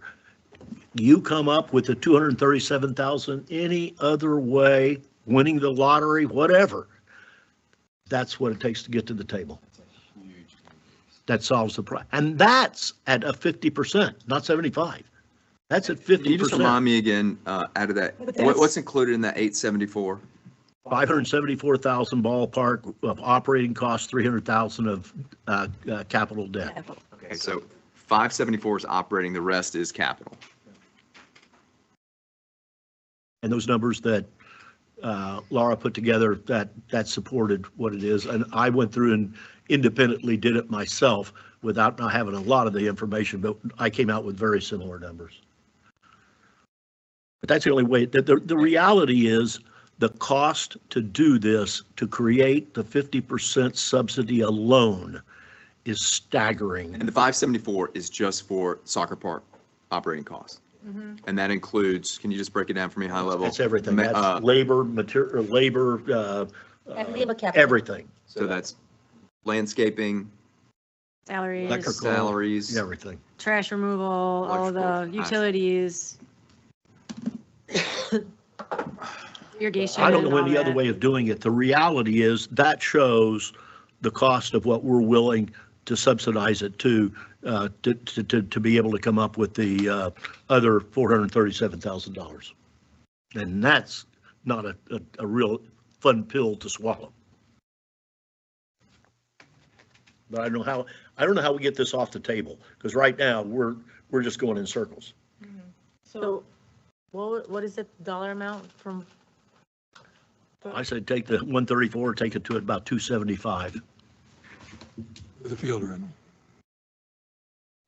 I don't know any other way of doing it because there are no other cost or revenue We're really going from producing numbers. $67. I'm sorry. We're going from 67 to 235.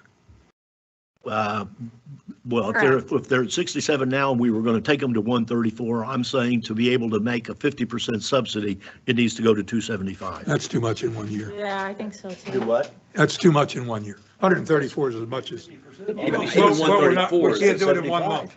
We can't do it in one bite. We'll visit again next year.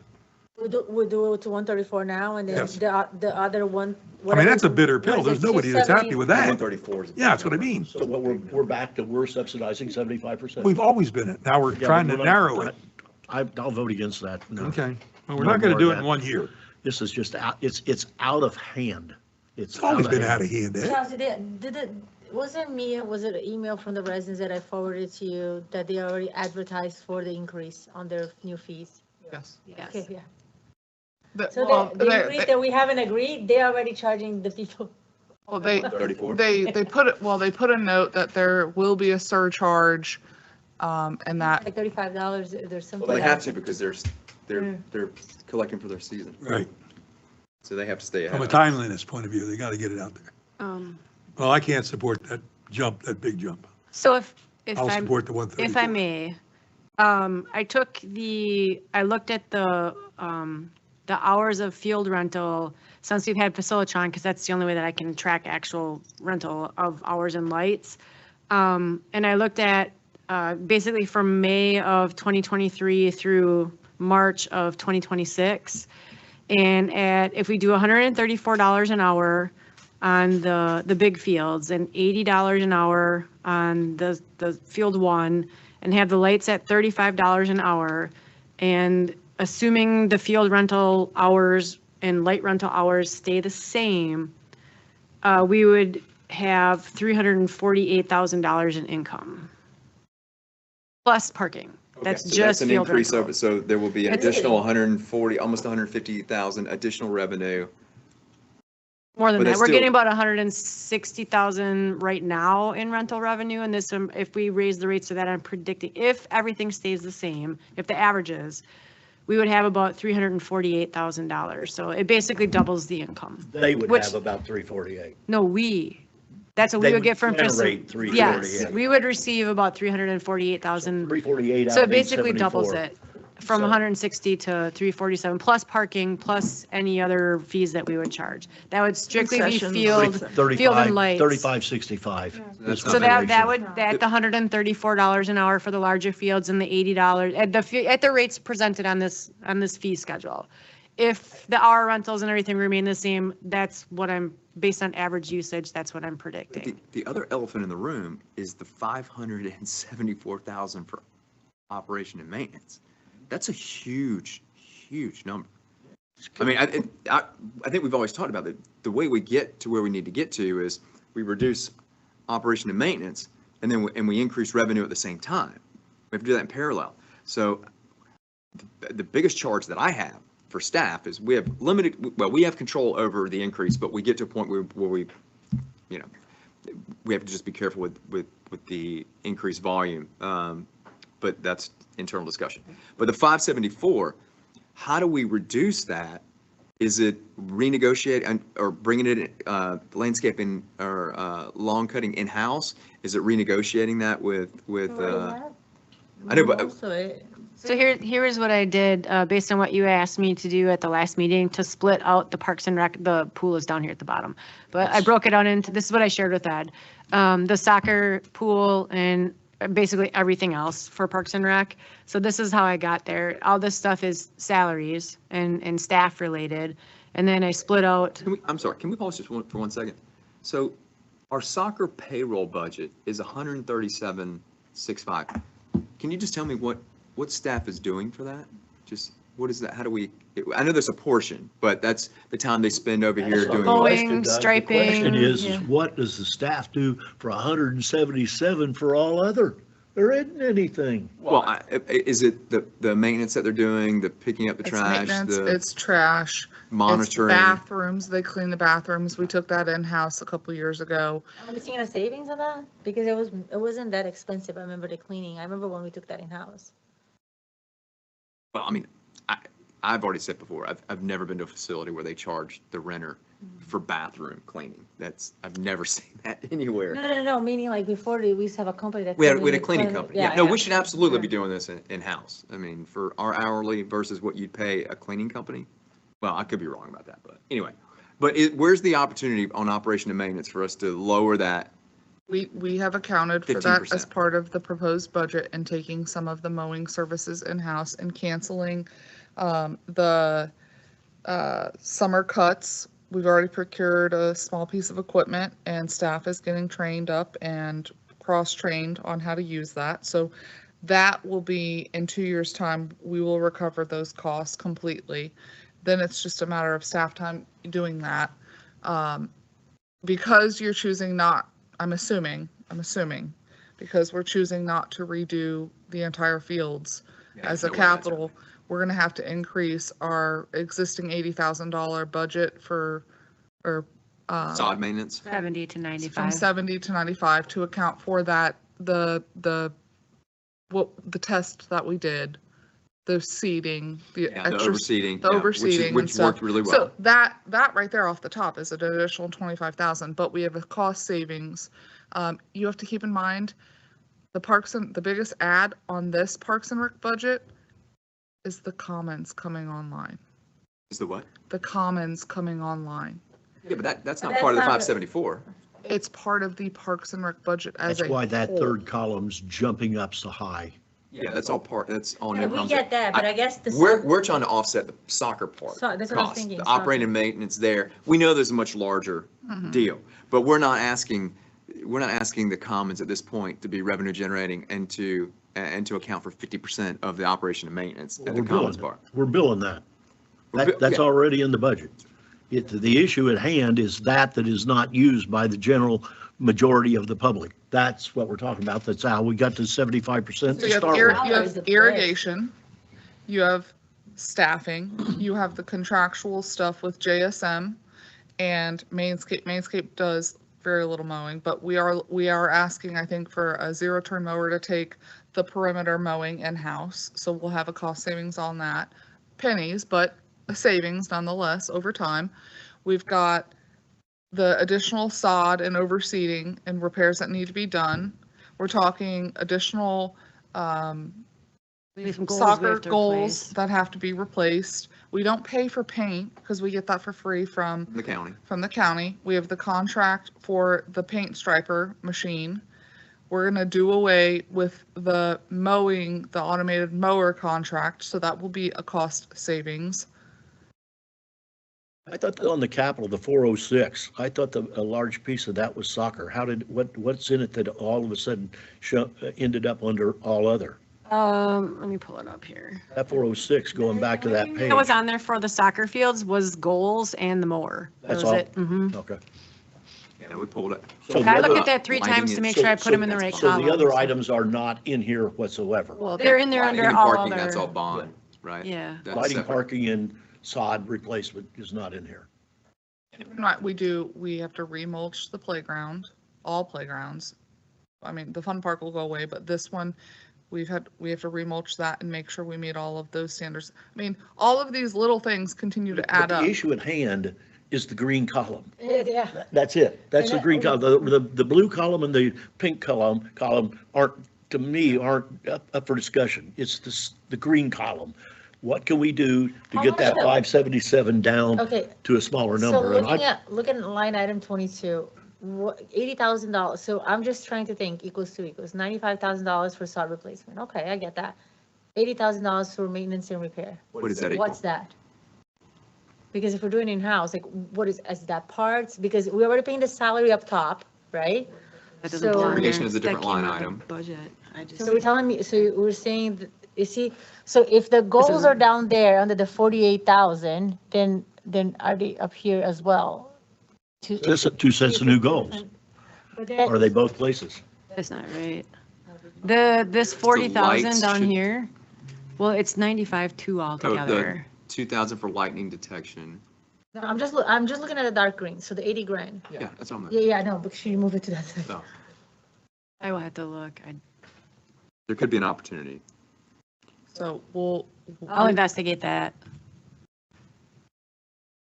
Because I could see 80,000 in repair, including salaries, you know what I mean? Like that would make sense, but, so that's one.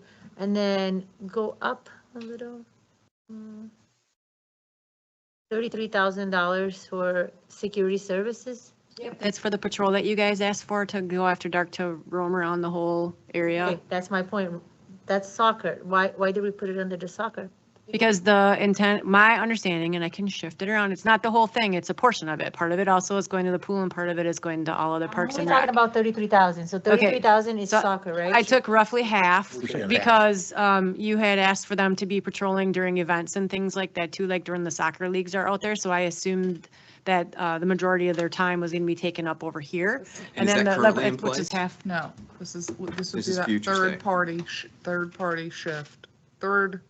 shift coverage of security patrol services, which would be all. Now, if you want to change that to a different percentage split across. I can share it equally if you'd like. And that is like, That is now but the that's more county on, are we sheriff's talking about that, office. is that during That's an lead time? addition. That's an That is- addition to it. that That's is- what I'm trying to figure it out. So $66,000 is for security services in addition to the Lee County Sheriff's Office contract, right? Is that what you're saying? Because that's a lot. Then I'll kill one or the other. And This type of security service, like they're very Wiser. limited. Is wiser. They're very limited in what they can do. Well, and what I would want is, for me, there's two concerns. One is the illegal parking, which is a risk and liability. Two, it's usage of the fields outside of staff capability to manage that. So it's after 5 o'clock, it's on the weekends and Sundays. 'Cause This was the third shift coverage for 365 days a year. If you don't want it to be that, it can be less.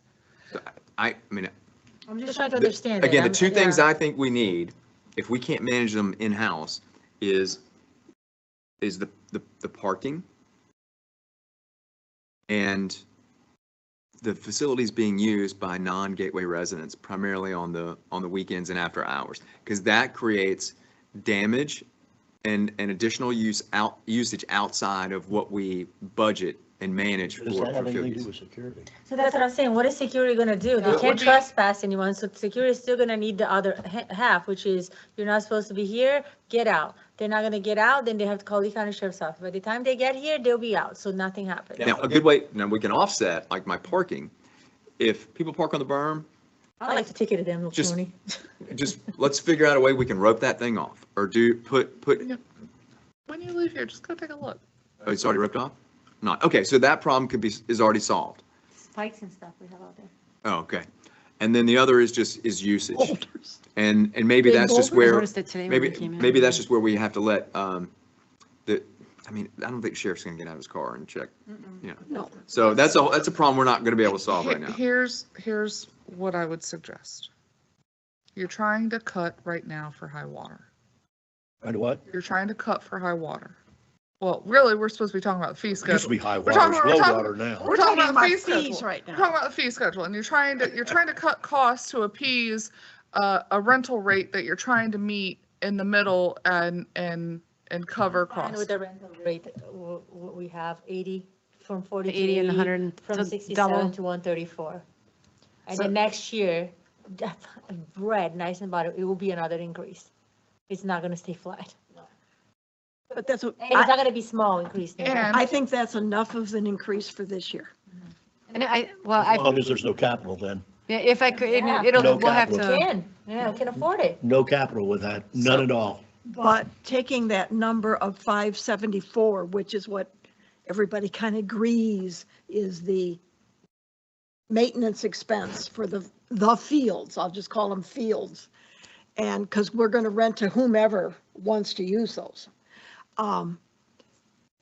Taking just that 574, I think what Doug is trying to say is there a way that we can cut expenses also off of that 574 so that we get closer to our goal, which I thought was to be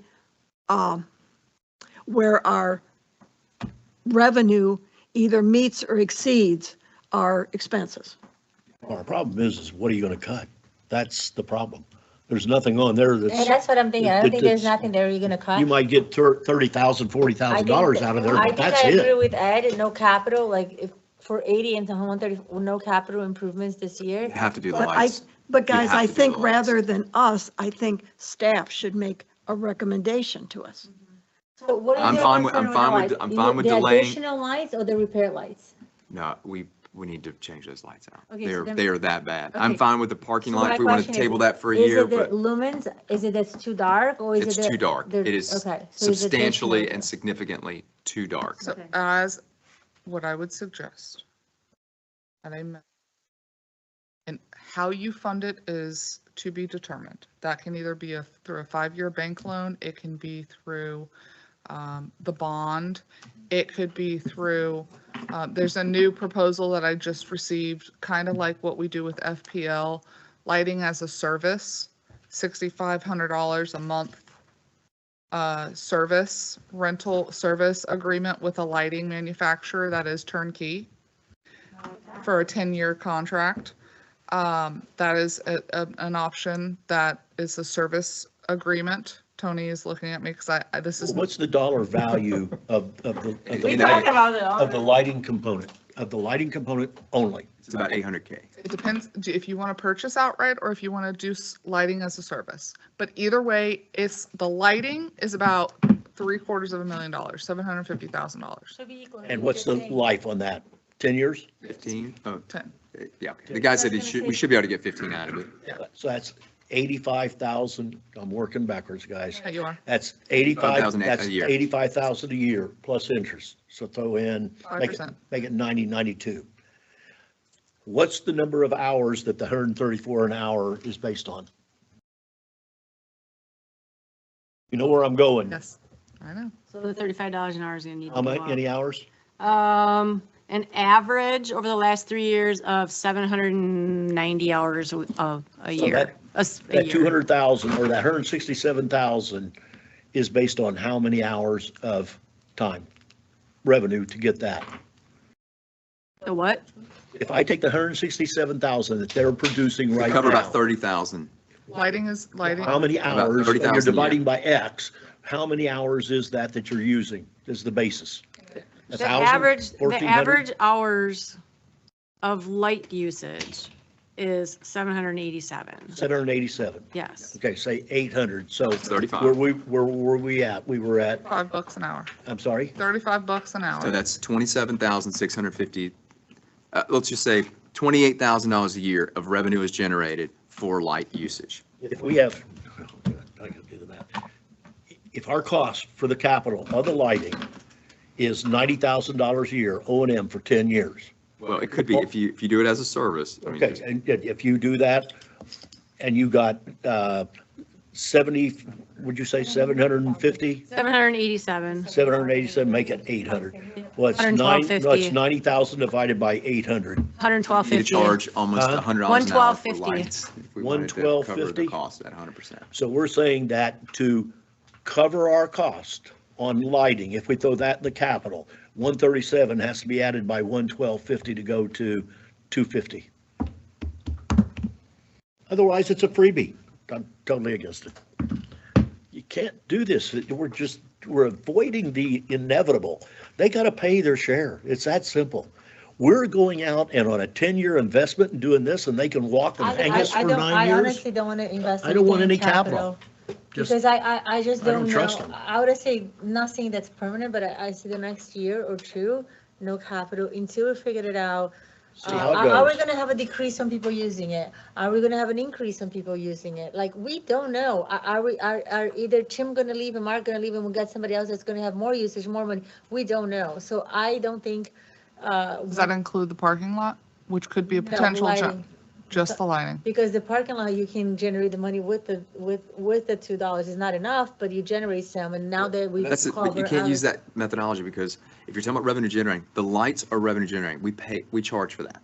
If we do the light improvement project, which is, if we do it as a service, it's $78,000 a year versus 750 over, Buy-in. buy-in. But anyway, the amounts are comparable, 78 to 80, whatever. We're still charging for that, just like the parking lot. If we invest in the parking lot, we will charge for parking. But, Now, if you want to do that. no, but hold that's- on, let me that's finish, an let me finish. alternative. They're both revenue generating, Yeah, but the okay. problem is the revenue that we generate doesn't cover the annual subsidize. expense. So we subsidize. If you want to do that, and I'd go with that, instead of screwing up the field rental with this calculation, let's just take the capital of the lighting and put the capital of the lighting into the lighting cost. Then it would be $95 an hour So for it'd be lighting. 95 or $100 an hour. Yeah. I get 100, yeah. That is So not then an that puts your alternative. total, Then I'm then fine really, with if you that look too. at But I it, believe you were that the looking at numbers are going to about be the same. $234 an hour. Splitting, yeah, exactly. Then, yeah, because then they have a choice to play different times or don't play it at night. But I still think that's a big jump from 35 to 100. It's We're taking a big risk what was the on what was the $800,000, lighting $900,000. It actually went down $2 an hour. Yeah, we can't do that. So I would, it's hard to bump up 90, doubling, going from 35, almost tripling the amount of lights. I know, but what we said every year, we said this 5 years ago, that we understood that is a lot, and every year we say, okay, we made a math, we're like, okay, we're gonna do. We've been on an one- increased schedule, right? But not to what we originally adhered to, that's the thing, because every time we put our hearts out there, and I get it. But when we made a decision originally, we said, within 3 years, we're gonna get there, and it has not. It's 5 years and we're nowhere even half. So that's the thing, like, just saying yes now is just piling it up, because, I've been here, this is 6 years, so it's. So the earliest that you could put lights in is when? In other words, is it going to be during the, Ideally, you do it over the summer, the 27 budget year? ideally. If So you, next summer, no, you This would summer. put them in for fall of, Ideally, we would do 27. them this summer. But you pay the capital immediately because you gotta buy it. well, it depends. We're going to the 6,500, if you're going. You do the service, lighting as a service, you would pay roughly $6,500 a month. I'd have to work out all the details. This was a new venture. FPL doesn't offer that? So Hey, we're releasing the lighting. It's not a lease, it's a service provider agreement. well, if. What's the if- difference? If we're going to It's probably jump, in reality a lease. It's So then- it's- so then it's gonna be a It's lease. written as a You're not even service, having it's it. written as So you're really lighting as subsidizing a 'cause you're never service. Do we have- okay, if we're going to Yeah. increase the amount of rental for lights, then we better do the work in the same calendar year. Oh, well, yeah. Yeah, well, it has to be done over the summer. Here, The issue is that if you're doing this lease or whatever you want to call it, at the end of a year, at the end of 2 years, into 3 years, do we have any equity? So that's what I was gonna say, no. So then to if me, you it's just. purchased and you guys wanted us to take out a 5-year bank borrowing and run it through and just pay the P&I for the next 5 years and run it through our existing O&M methodology, we can do that. We know that the interest rate is a little, just a About little. 5.5. 5.5%. Go backwards. This lease deal's got me now interested, because it'll take a risk out. If we do the deal, but what does that lease equate to in the hourly rate? It's $6,500 a month.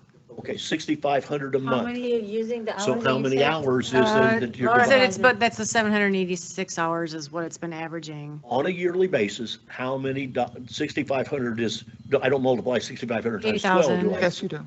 You do. Yes. Yeah. So 6,500 times Still the 12 is 78,000 So you're, bucks. you're cutting, it's the same dollar amount. It's basically the same dollar Yeah. amount. Yeah. I will say the caveat is if you choose to do the lighting as a service, there are 4 poles that have to be straightened, and there's a fixed $60,000 fixed cost. These two- Either way you cut it. They're you have basically to- the same. You're Yes. paying the same over the. Paying Do the you same. own it? Do you own it and have a warranty, or do you do it as a service? That's the option. That's the splitting of the hairs. Now, The advantage to the lease is if they walk in 2 years, our costs have been somewhat covered and we walk away. If we do it ours and we do it as a capital, we eat for the next we 8 Now, have years. but to here's- understand the but if- end. Okay, so But guys, why here's the don't we thing, look too. at increasing the $37 an hour fee to $50 an hour? But here's, It's not well, even- that's a scratch. here's the argument, or And- here's the, why I agree with you on that potentially, And in put theory, the lights is in. we're this year. looking at a 50% recoverable ratio. That's what we're trying to get to, 50%. If we use that math with the lights, we would look to recover at least 50% of our investment. Now, that's not what we would love to cover 100% of capital, but if we're using the methodology, if we stood that up, then I'll go the 50% on the O&M, but But not the on the lights capital. the lights, once improved, should bring us other potential rental maybe. realities. And then we have the opportunity next year to raise it even more. Well, because you said 275, right? You said that's covering 50%, 275 an hour, right? Was that what your math? If we were at 50, it depends on whether you're including Just- operation and capital No, or just no capital, operation. just operation. Okay, if you do operation, that's 574 and you take the 200 out, I get 134. that's through, Covers. no, 574, take 50% of that, that would be 270. 270 less 200 is $70,000. 70,000 divided by 700, I mean, you wouldn't have to add the 134 much higher. But then that just covers nothing on capital, nothing. I just want to know, like, I thought Laura had already told us at our last meeting that going to $80 an hour, 134 and 40 were 50%. Gets us to If 50%. we it's not do, even yeah, if we close. do $80 an hour for the small field, That's what I 134 and then 35 for the lights gets us to $348,000 in income, assuming everything stays the same. 35%. So of the 577,000. So 347 of 577 is I'm more than I'm okay with 50%. 35% and picking up the 15% in the following year. No capital, No capital. no Capital. capital. So that's Are you just good with the that? 347 out of the But I'd also 578,000. like to increase the lights, Oh, From yes, I'm fine 30 with that. 37 to 50. But what does Dollars that an get hour. you though? That's not even, that doesn't even cover your costs. It's covering half. It's Covers covering more than it half. covers if you don't raise it. At least, at Covers least. more than. at So we're least just we'll get increasing the lights, everything period, to without doing any 50%. No, doing it. So Oh, the doing it. number is going to be Then we 95. go so to instead of staff, saying but what do you- 95, we just staff, go but what are you 50, gonna we do just for give that? another break for another Give year. us a 2 or 3 year plan as to how we can bring this from 50% up to 100%. Okay, I understand that, but what is your plan for the capital? You're going to raise that 37 to 50. What are you going to do for that? We're going to replace the lights. Here, can I Totally make a oppose that. That's suggestion? $900,000. That's, no, Can I make a suggestion? that's throwing money down a rat hole. So we've heard, Oh, but it's our rat hole. from the leagues is they're going to be spending, regardless of how we feel about the subsidization, is the end game is, what am I getting out of this added increase, You already right? got, that's the answer. You already Understood, got. understood. But with lighting improvements, with an added parking lot, you see have. it as an improvement. Okay, I You get see it as an improvement. The parking lot, we know a parking lot has probably a 40-year life, if not longer. $2 an hour, you're going to recover your parking. That's going to happen. I get that. Lighting, questionable. The beauty of the lighting as a service, we could honestly, we could fight that either way. The end all be all is, so Tetra Tech's EOPC for the parking lot's $500,000. You're looking at $750,000. Either way you cut the lighting, if it's lighting as a service, the big difference between this lighting as a service is, do we do a 10-year borrowing or five-year bank borrowing, or throw it to the bond, which the bond is a whole different animal, or do you put the $6,500 a month plus $60,000 in your O&M and run it through the math? And every year your O&M, you're going to have that. The risk, I mean, we can work through a service provider agreement and have an out, but the beauty with lighting as a service is there are no O&M. The light goes out, you call them up, come fix the thing. And didn't that include the way to control the lights also? And I I will tell you this, I think regardless if you of, had better lighting, you would have the opportunity of renting more later into the evening. well, I will tell you this. Which is what you might be able then to attract adult sports. Yeah, I mean, where the gap is field leasing, additional time, and the open windows for those are after 9 o'clock, when a lot of times the leagues are done by 9:30. But I will tell you, regardless of the increase, if you want a way, the most noticeable thing that parents will see, coaches will see, players will see, is the lighting increase.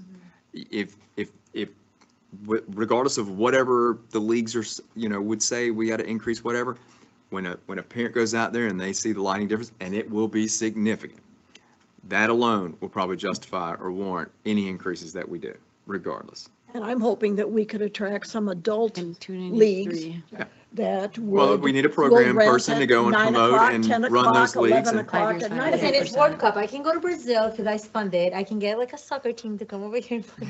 If Right, you Bob? Bob, you want to go with me, Brazil, Star? Brazil. If I you- can go to Brazil. I can get 2 or 3 soccer players.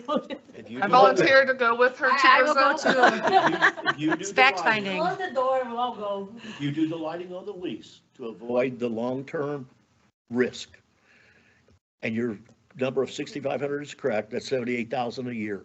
78,000 divided by the 800 hours you said is $112 an hour. That is a minimum That's you would have nowhere to do. near $37. Nowhere near. And that's nowhere near 50%. That's, So if you're going to go the lease, which at least you can, it's a pill you can swallow, that the risk we're taking on the capital, we've eliminated that. But we've only eliminated it to the point of what we're willing to subsidize it. So 112, if you do the same subsidy on that, that would be what, $56. So 37 to 56 and go from there. But that doesn't include any parking either.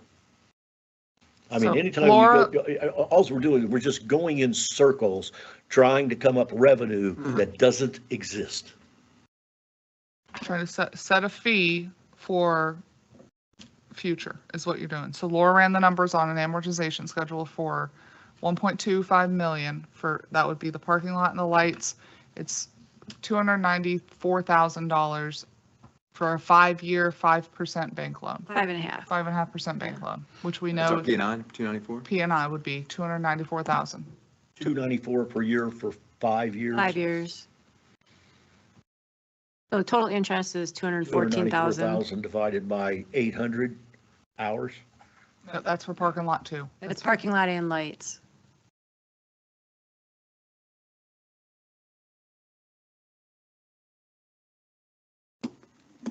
Or And if you're bringing in the parking and you're bringing in generating $40,000, and what's the parking component of that 294? It's not, the parking lot is Yeah. 500,000. No, Of when the you cost? say 294,000 a year, That's, what component of that is parking? I don't understand. Well, You it's- did it's the both. total- It's lights and It's lights parking. and parking. half, So what's the parking component? $500,000 of the 1.25 million. 118. 118, and you're bringing in 40? Well, no, it would be more with the extra parking lot. That's with the You're not bringing existing, in enough revenue. Well, and you also, but there's parking revenue as well, right?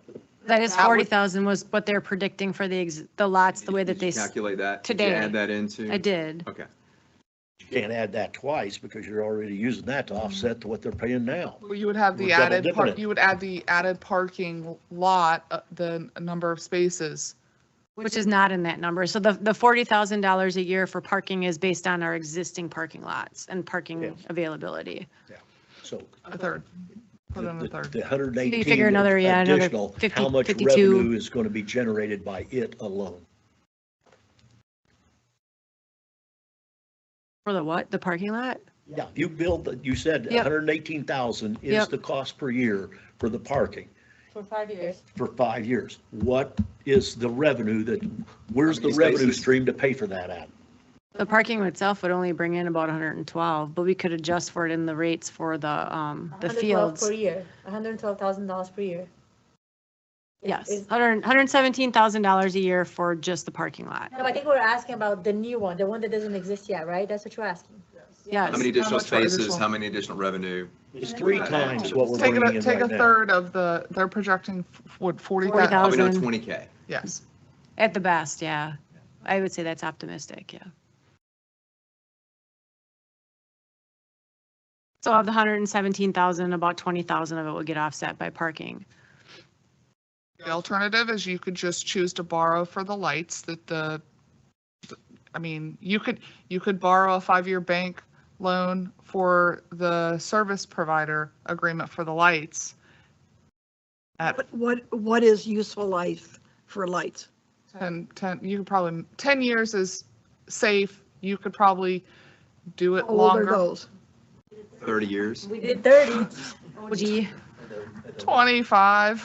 Yeah, those have been standing for 25. We've done some maintenance to them, but that's why they have to be replaced. they- The lumens on there on average are 8 to 12, and it should be operating at 25 to 30. The number, like, it is significant. I mean, staggeringly What's low. the, Bad, really bad. is there any penalty on this lease agreement? Can we terminate it on I an annual haven't- basis? I just listened in on the phone call, so we didn't really get any details. I haven't even gotten into that. Kind of useful life. See, I'd be more interested in doing that than doing, Well, that's- spending the money. But the bond is, Surmised. we have no say, the bond person would be the one to say. It was basically to just learn about what specifics. Because right now, we're just gambling on spending $900,000 to do lights. And we don't even know we have anybody to use them right now. We're not generating the revenue. Keep in mind, so this is a couple things about this lighting as a service. And I'm going to be frank, this is new.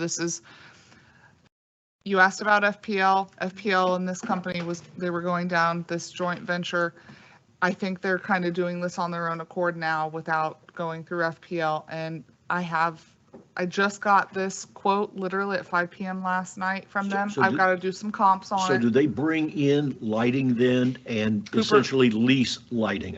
They bring in they have a partnership with Cooper Lighting and yes, they come in, they run, they do everything. If there's an upgrade, a potential upgrade, they bring in the upgrade. It's supposed to be a turnkey system. I haven't gotten Do you own the into lease- Do you own the equipment? you have options. So you can buy it, or they come and they take all the lights and then there's no more lighting.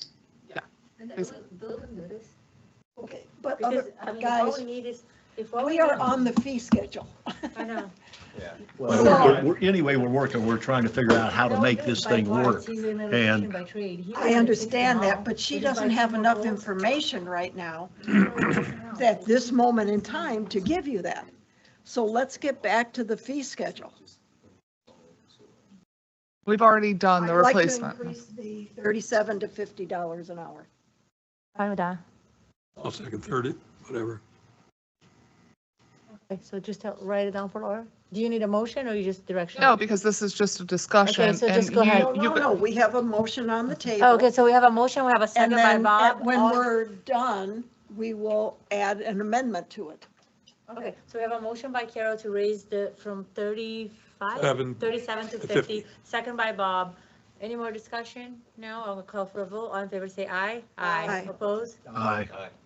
Okay, 3-2. Do you want me to move to eliminate the $5? Yes, ma'am.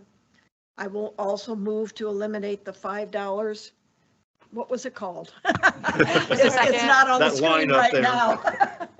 Can I make a suggestion? Sure. Because I think that we You need, think about the clock? no, there were further discussions that you all wanted to have, and we have time-sensitive items that really we need to push through for a public hearing to implement, so these leagues are on notice, so they can start leasing for the fall, and we can implement these Okay, fees. we won't talk about it anymore, but we can go ahead and eliminate the So- $5. So the Gateway recreation membership card, table all of that discussion. Was everything in red? That under Gateway this. recreation membership card, table all of that, Ending part. pending further discussion. Let me just skim so I can, I think there was Comments. something else that we talked about, but it was. Gateway Commons park classes, pickleball leagues, food truck space rental.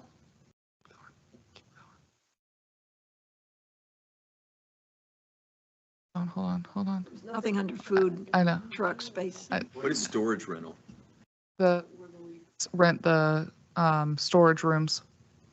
To keep their stuff, so they don't have to haul it back and forth. And that if you can table those specific items and continue with the rest.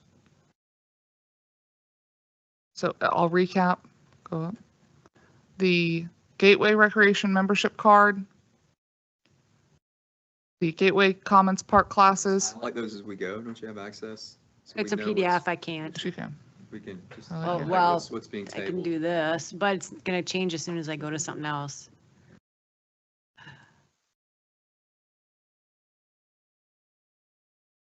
Do the Gateway Commons Park class. Pickleball leagues. Things are That's minimal to be compared to the determined big ticket anyway. items. Pickleball leagues.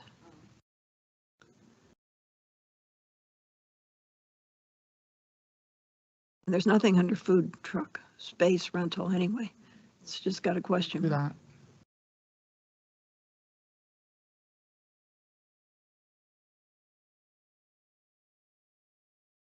Okay. Now I'm going to pause there. So those items we need further discussion on. But I wanted to call out, go back up. Another point of conversation, since we're talking the fee schedule and it's not on here, but it's later on in your agenda, is well, let me ask a point of order for Tony. Tony, for purposes of scheduling a public hearing, do we need a final proposed fee schedule? We need a document that we need to then publish and provide in the advertisement, yes. Okay, so there are two other items. There are the request from the leagues for a non-resident seasonal parking pass, which would go on here.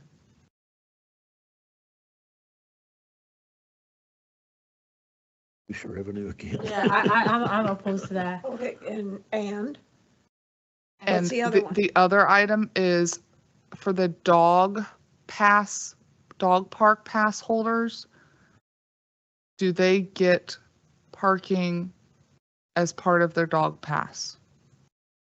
We didn't think through that, if I'm I being would completely. say gateway residence is free, non-gateway residence not free. So if I'm a non-resident and I pay to use the dog park, I not only have to pay to use the dog park, now I have to pay to use a parking pass. Pay for a parking pass. If you're a non-resident. Because I don't want to be splitting the hairs, you know, and I do believe that. If you live in Gateway and you bring your dog over to, you already have a pass to A park great there example is at no cost. if you participate in, let's say if you're playing in the soccer league and you're a non-resident, you're paying to play in the league and you're also paying to park. The difference is we are the controller of the complex.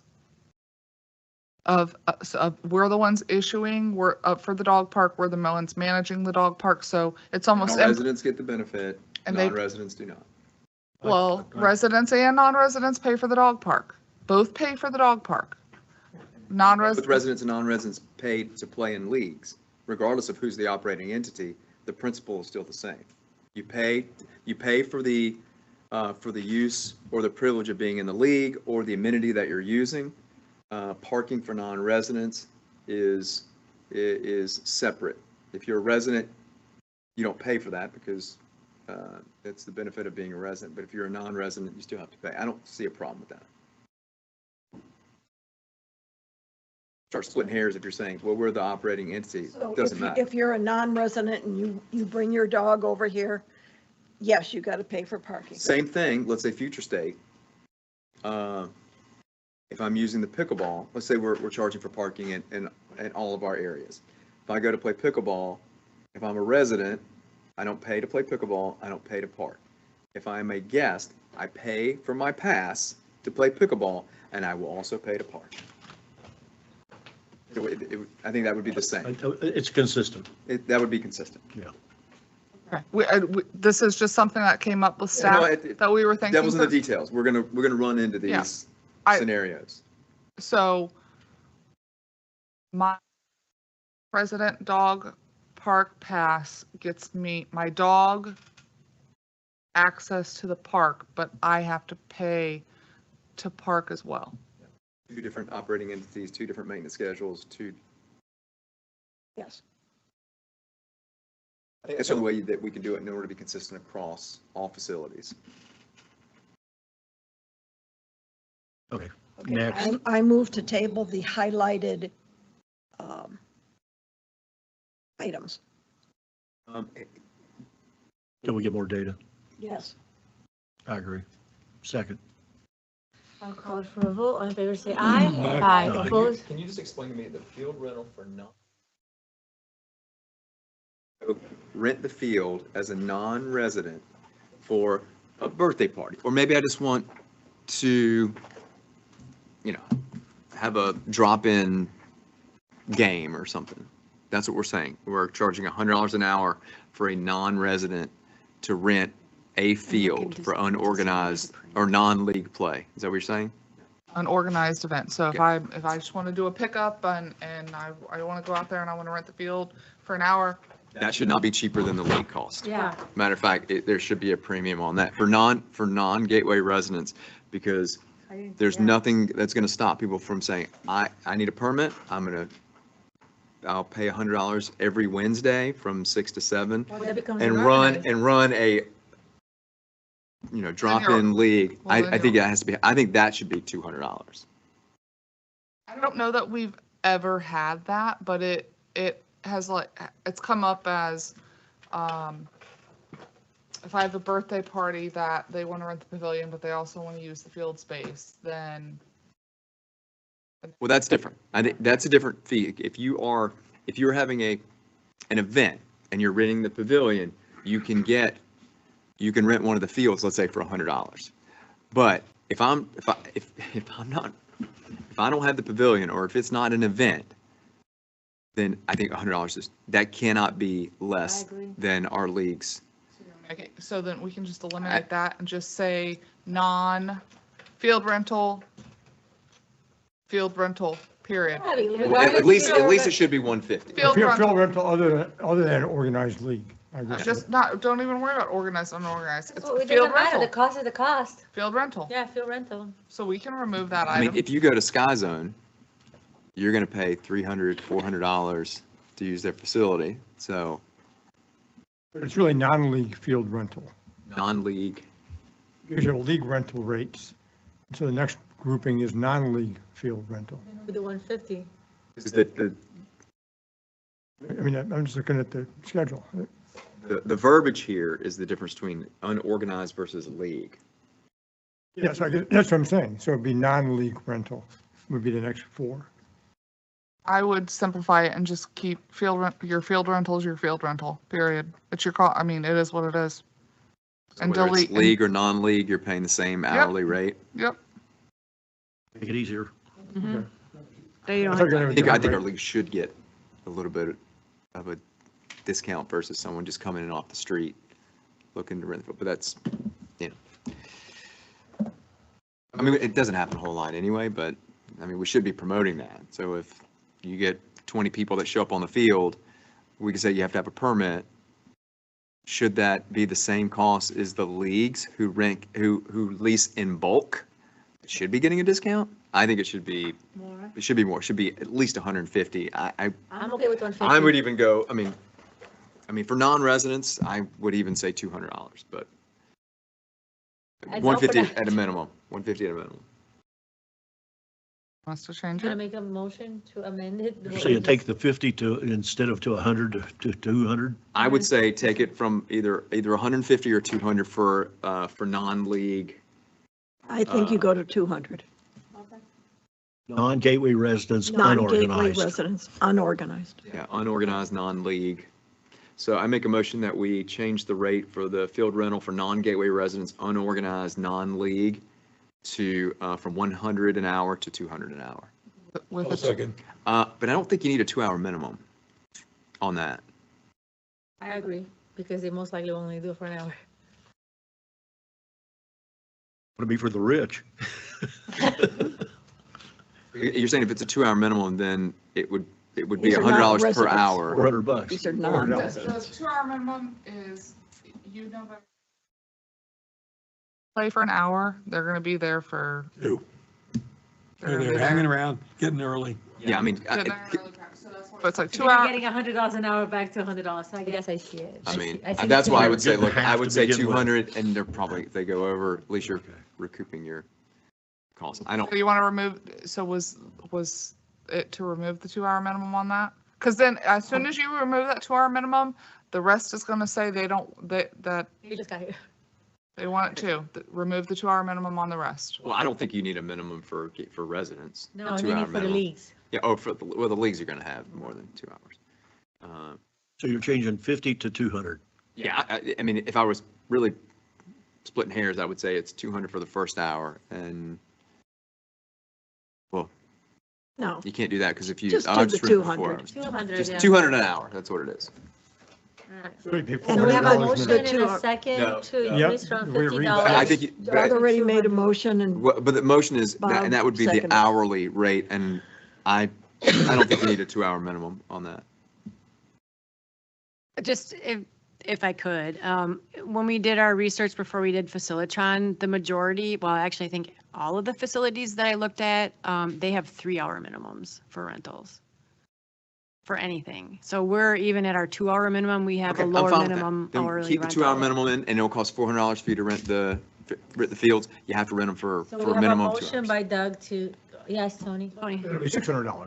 3-hour minimum, $200. No, we're just going to keep it at No, 2 hours. Okay. We're going to keep I it 2 said hours. when I did my research, when we were trying to set the minimums, almost everybody is at 3. Okay. So. So we have a motion by Doug to raise it to the I second it. non-gateway residents to $200. Second by Bob. All in favor? Aye.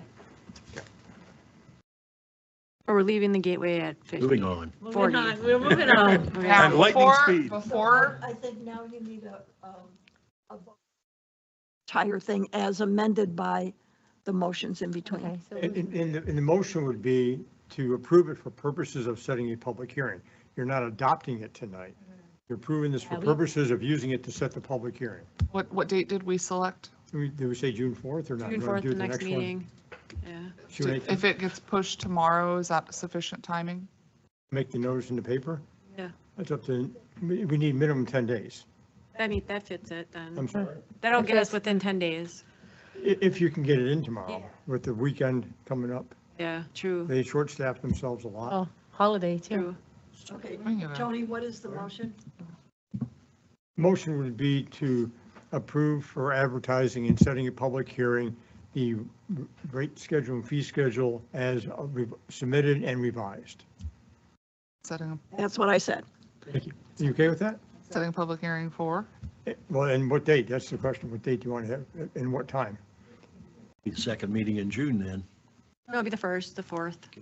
I think we can get it You in can get, time. you Yeah, have to get it in tomorrow. tomorrow. Yeah, We Georgia's got it all laid out. We just needed to What I would finalize the suggest is numbers. that They recommend, schedule it for June 4th, unless there are difficulties getting the notice in the paper, then have it June 18th. That's the direction. I don't think I can make the 4th, so I'm not that, just throw that out there if somebody else got an obligation.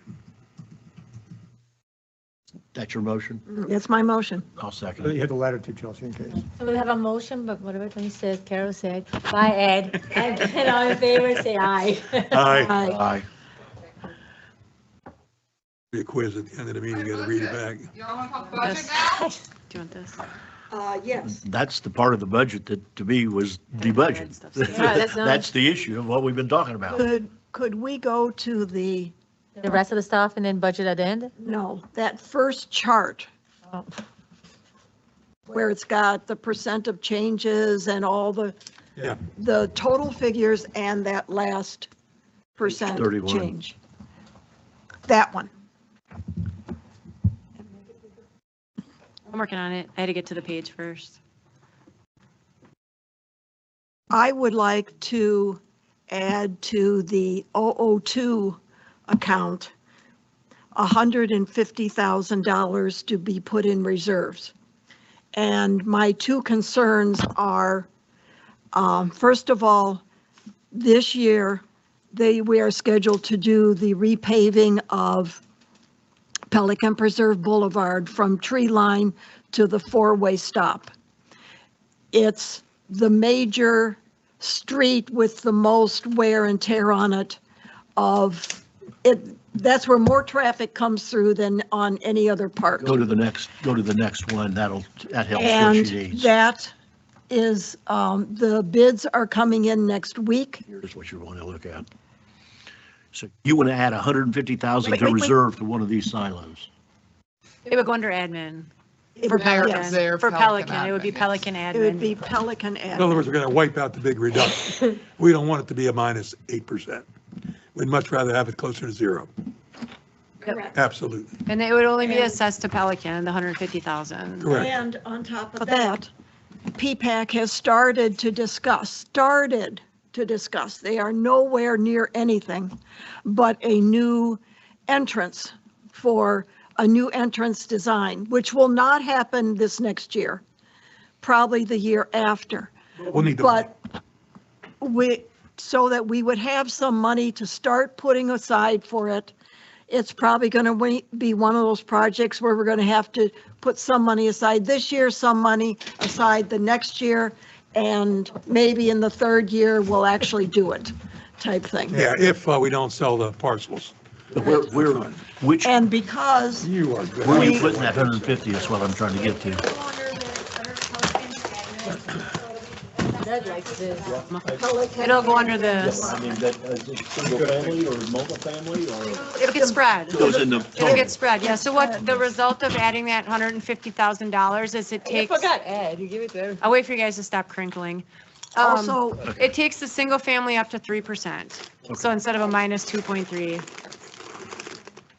and a lot of times, I've done a lot of budgeting, and it seems like when you reduce a budget or reduce a tax, number one, people think, well, how come you didn't do this before? And number two, if you can do it once, why can't you do it twice? Why can't you do it 3 times? Why can't you do it 4 times? And it becomes an expectation. I think it's better budgeting if you have a small increase every year. Annually. So I would like to I'd like to bring that single family up to 3%. I think there is a little bit reduction in multifamily. But by doing that, So you're saying the I- 2.3 Well, rather than negative goes- 150,000, how much do we generate if we take that to 0.1 or something? Just a minute, please. how If you much want to we take it to generated what? what? How much do we generate if we take it from -8 to 0.1? You're trying to get the multifamily up to? Well, both of them, get them both to 0.1. And what does that generate for Well, reserves? But we're doing this for high water mark. So I wanted to go to 3% Okay. for high water mark. water. And then Okay. let them discuss, and if they want to bring that down to more like 2% or something like that, fine. So you go from a -2 to a +3. Correct. Correct. Carol, Yes. and Flavia, because I don't know that we said yes or no to the lights in the parking lot earlier. I know that that decision may impact what you're trying to do. Do you want to have that conversation before? Or do you want to just give me the direction We're to? talking about budget, so we can talk about that right now. Yeah, we can adjust it if it doesn't fit. You want to adopt the high watermark budget, approve it until the June meeting, correct? Correct, Okay. correct. But I know that if there are added parks items, then that's going to impact the Pelican to more than her potentially 3% that she's trying to do. I see, okay. But then we would have the ability to reduce It's it, gonna reduce anyways. to reduce the reserve part of it Correct. by how much the other increased, or Yeah. some combination thereof. Okay, so you'd like to add 150,000 to reserves under the admin section for Pelican? Well, I thought we were going to go to a 3% increase for high That- water that- mark. That does take the single Laura family tells me to that's 3%. 150,000. Great, I did the math. good.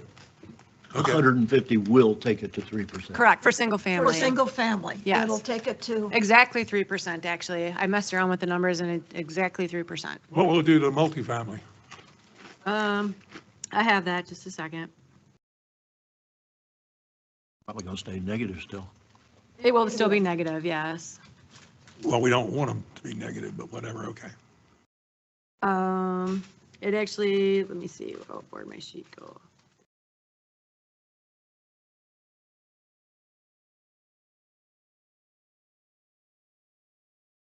It takes it to, the Thank you for dinner.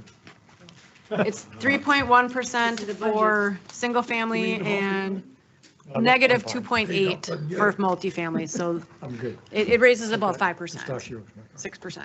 Bob, did you hear that? No, he wasn't listening. Bob, 5% swing, Bob. 5% swing.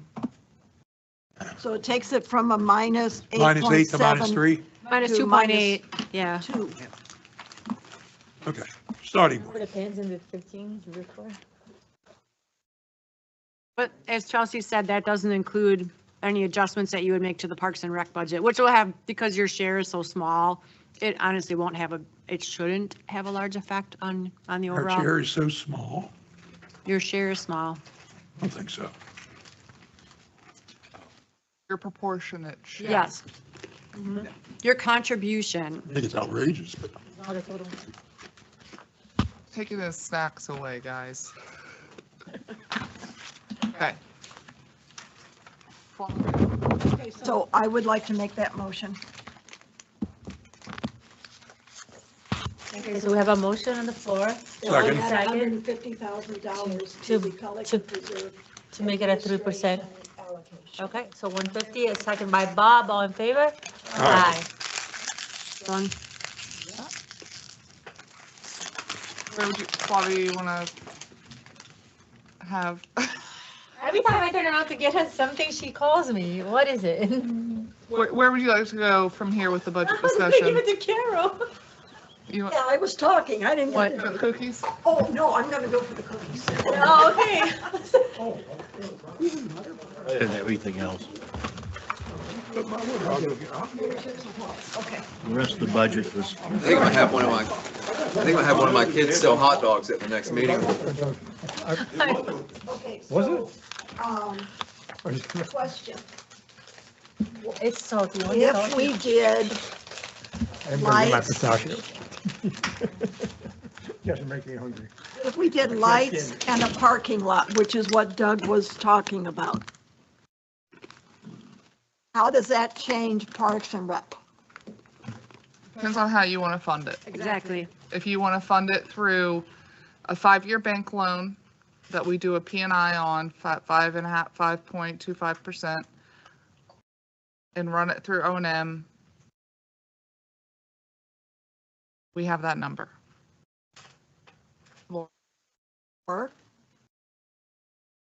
Or run it through the old methodology and do a bond. And Pelican pays nothing into that. Or the lease.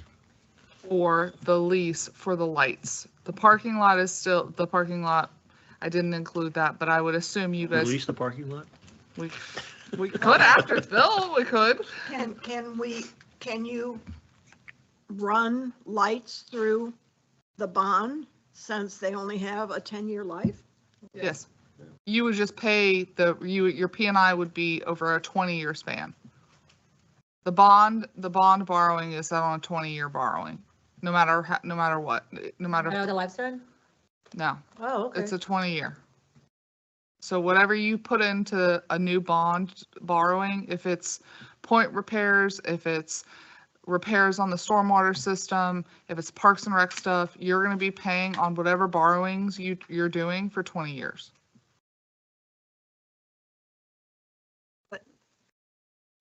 It doesn't meet the 20-year criteria for useful life. It's not a criteria. Wait a minute, okay. No. I thought it It's was. the, it's the good- term of It's good business is what good it is. business, but the term of the borrowing would be 20 years. And we set that early on because we wanted to maximize. Now, we've bought stuff Well, the stuff under, that we were doing had lives way beyond that. Yeah. That's why. Okay. So Doug, what are your thoughts on that? so yeah, To me, there's a lot of moving parts. One is we're making an effort to increase the dollar amounts to get us where we need to be. And there are things, I mean, I'm telling you, when I say the lights need to be done, they really need to be done. But that also needs to work hand in hand with staff, making greater efforts to reduce operating and maintenance costs. And we need to get a program manager in whose sole job is to bring in new programs, drive revenue, and to manage the ones that we have. So, Yeah. We're kind of like past that. We already know that needs it. Yeah, okay. Let's So which talk- way we go how from are you gonna- funding? Of the three options that Chelsea gave, I go What with are the one your that has the thoughts? least amount of impact to our residents right now. okay, The so, lease. which is the lease. Yeah, probably the bond, right? so So Laura's plugged in the 5-year, 5% borrowing P&I for the 1.25 million, which is the parking lot and the lights. That impact, I gotta make sure that it pulled into the silo, hang on. give it a second, because then your P&I would be your principal and interest payment for 5 years, each year, 1 year. That would get plugged into your O&M is 294, so she's running those numbers to see what that would be. I'm on a diet, That you would be guys are 290 eating in front That'd of, be 294 divided by the, what number of, she's running the numbers. I know, I'm just curious, what number would, It's, you can't cut it like that because the Pelican's 0.15. well, yeah, I was just trying to figure it out what the Pelican was.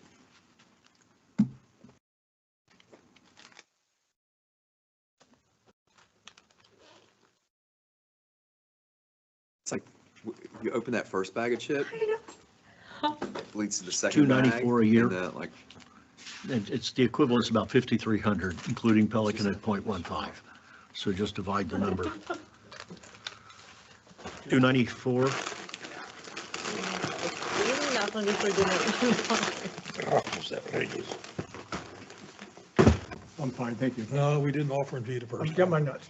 We did, he denied them. Thank you. The water, sorry.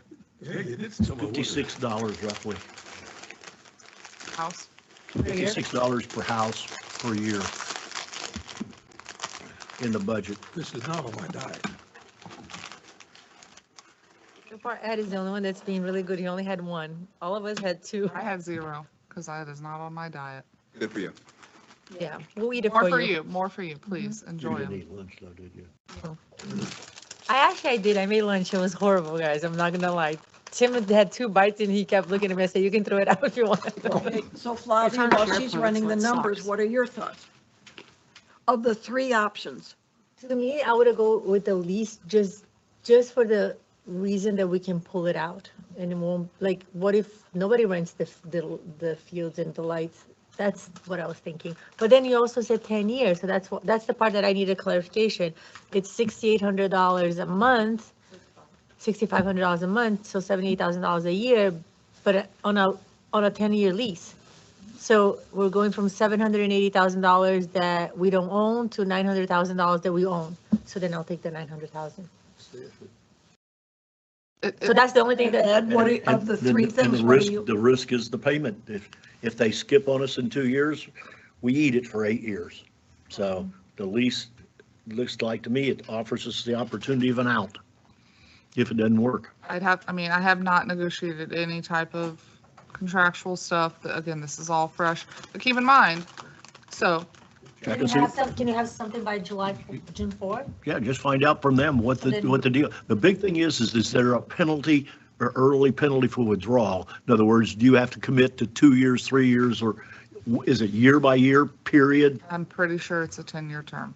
Yeah. No, it's It's a what? 10-year term. No ability So to you have pull to out. pay for 10 years whether you. I don't know if there's an out and how much you would have to pay to. In your term, then you're back to the deal and there's no differential. Exactly, so then I prefer, you know what I'm saying? That's, Then we want equity.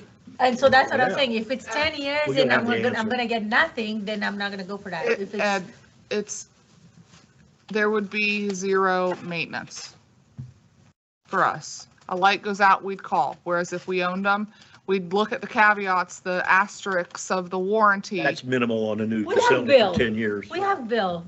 He hasn't forgot his stuff, right, Bill? It's probably here. What's your number? It's about $70 a month for a gateway single families if Yeah, we that's- add that in. That's minimal. I mean, on a new $70 facility. increase, I not a wouldn't month. worry about that. $70 total goes from this 1040 up to 1098, but I got, The fact that you're I'm building like up that equity is a 95% big, confident big in my difference. number. I did it really quick and it was fighting me, so. So we could buy and again, we could buy, it's $1.25 million regardless. You put it in a 5-year bank borrowing and you rip the Band-Aid off, you do the things, or you choose to do the full bond gamut, which you're going to pay bond counsel, you're going to go through all that stuff. HIPAA for and you- validation, the whole 9 yards. Huh? We have ongoing trustee fees and. Yeah, or, yeah, if it's a new bond issue, you have to validate it. then, At this too. point in time, I can't answer the question now that we throw in the deal of what the term of the agreement is. We need an answer to that before I can make a decision. And it's the same how I feel. It's because You gotta I know feel- that. Because if you gotta buy a, or enter into a long-term agreement with them, what the hell's the difference? Would you rather divide it over 20 years then? No, not really. 20 years paying for it with a 10-year life, that just don't make sense. So that's my point, is no matter what, you're still looking at 1.25 million. You're either going to do a five-year bank borrowing, because that's the maximum you can do without going through a bond validation, or you're running that through the old methodology and Pelican does not pay into Parks and Rec. Okay, bond. So the longest stretch of impact, to Doug's point, how to minimize your impacts to your residents, would be the longest borrowing on 1.25 million would be 5 years, and you would pay your 294 P&I per year. And it would be an impact of $70 per year for a gateway single 5 family years. for 5 years. Which could go back to your rates schedule. and your fees and going Yeah, back the to reduction capture that that, one, yeah. to capture that. that's Right. that's Well, the total again, cost. And yeah. and again, if we're expecting additional revenues for Parks and Rec, I can use that to help offset the cost, which would bring this back down a little bit. Right now, I'm very conservative for what I put in for revenue. I still, like I say, I still want to find out what the terms of the lease are before I make a decision. Okay, so are we saying then that we do want to do We lights just don't know and a how. parking lot in this budget year? And at the next meeting, for high you water will mark. have run all the numbers and we'll take a vote on which method to use, but that she should go ahead and plug in those two capital items? Well, I'll be making a motion at that meeting, once we get to it, no matter what we do, that we don't go past 50%.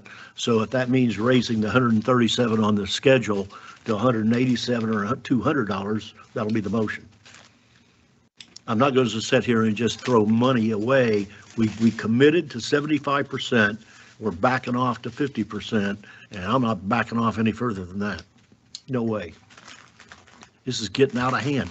$56 a resident of the Gateway to pay for those lights with the risk? It's ridiculous. That's $5 a month. Well, see, I guess I don't see it as that $5 a much of a month? risk. You're only paying 15%. No. I'll Because tell you what, I I'll think it's trade you. gonna You pay open up a 56, I'll pay opportunity. 750. I think it's going to open up a whole new class of opportunity for people to rent those fields. And it'll be in the adult area, adult leagues that want to rent it for That's where the flag opportunity, football well, the- or for, I don't know, the opportunity is, for cornhole. the Remember the guy opportunity who was here with is later at cornhole? night. There's also Saturday afternoon and Saturday night that's wide open, that's not And used. Sundays.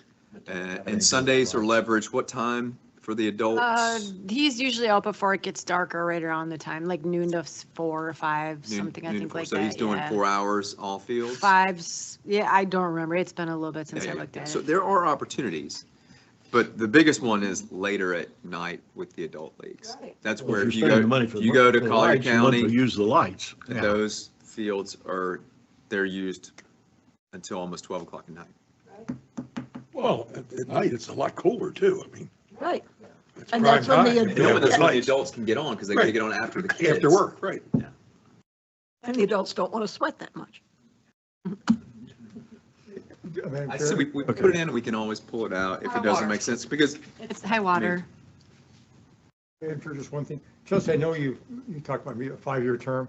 I don't know if you talked to First Horizon or some did. other lenders. Yeah, Pardon? we did. Yeah, I don't know what the rate is. That's where I got the 5.5. So, I'm looking at a commitment term sheet for River Ridge for 2.5 million, 5-year maturity for their capital projects, 5.17%. that's what he said it is now, but he's expecting with everything going on that it should be up around 5.4 or 5.5 by the time we This would is locked in actually for 30 get to days. I'm it. just saying that's So. tax exempt. So Yeah. that's another bank that just started up in Lee County with some business people in Lee County. another bank in Lee County. Yeah, no, it's Stillwell, Youngquist. And I didn't reach out to Oh, regions them. either because I know they're looking to get some The more president of business. Seagate Development, But, all those people. okay, so I don't know what I'm Sure. doing So here. I will Oh, move yeah. that we do lights and parking lot as capital projects. Financing to be determined at the next meeting. We have a motion on the floor. I'll second. I have a motion, a second. No more discussion. Any more discussion? No? Okay, call for a vote. All in favor, say aye. Aye. Aye, opposed? Aye. So just, Is there any other area that we have not touched as far as, I don't know. You mean on the budget? Yeah. I looked through it, I didn't see anything at all. I on just that. wanted to bring to your, so that, 3 bags of that nutter helped. butters. But the only other thing I wanted to bring to your attention, which is new information to us, is for the enterprise fund. We have every year about this time, and we're going to start to do these twice a year now, is the true up, right? You guys are familiar with what that is? They spent far more than they anticipated at the plant this last year. And so what we budgeted for Laura, which kudos to her, put in 100K for this year for true up, is closer to 300K. We're having conversations with them about, They send us to prove what the.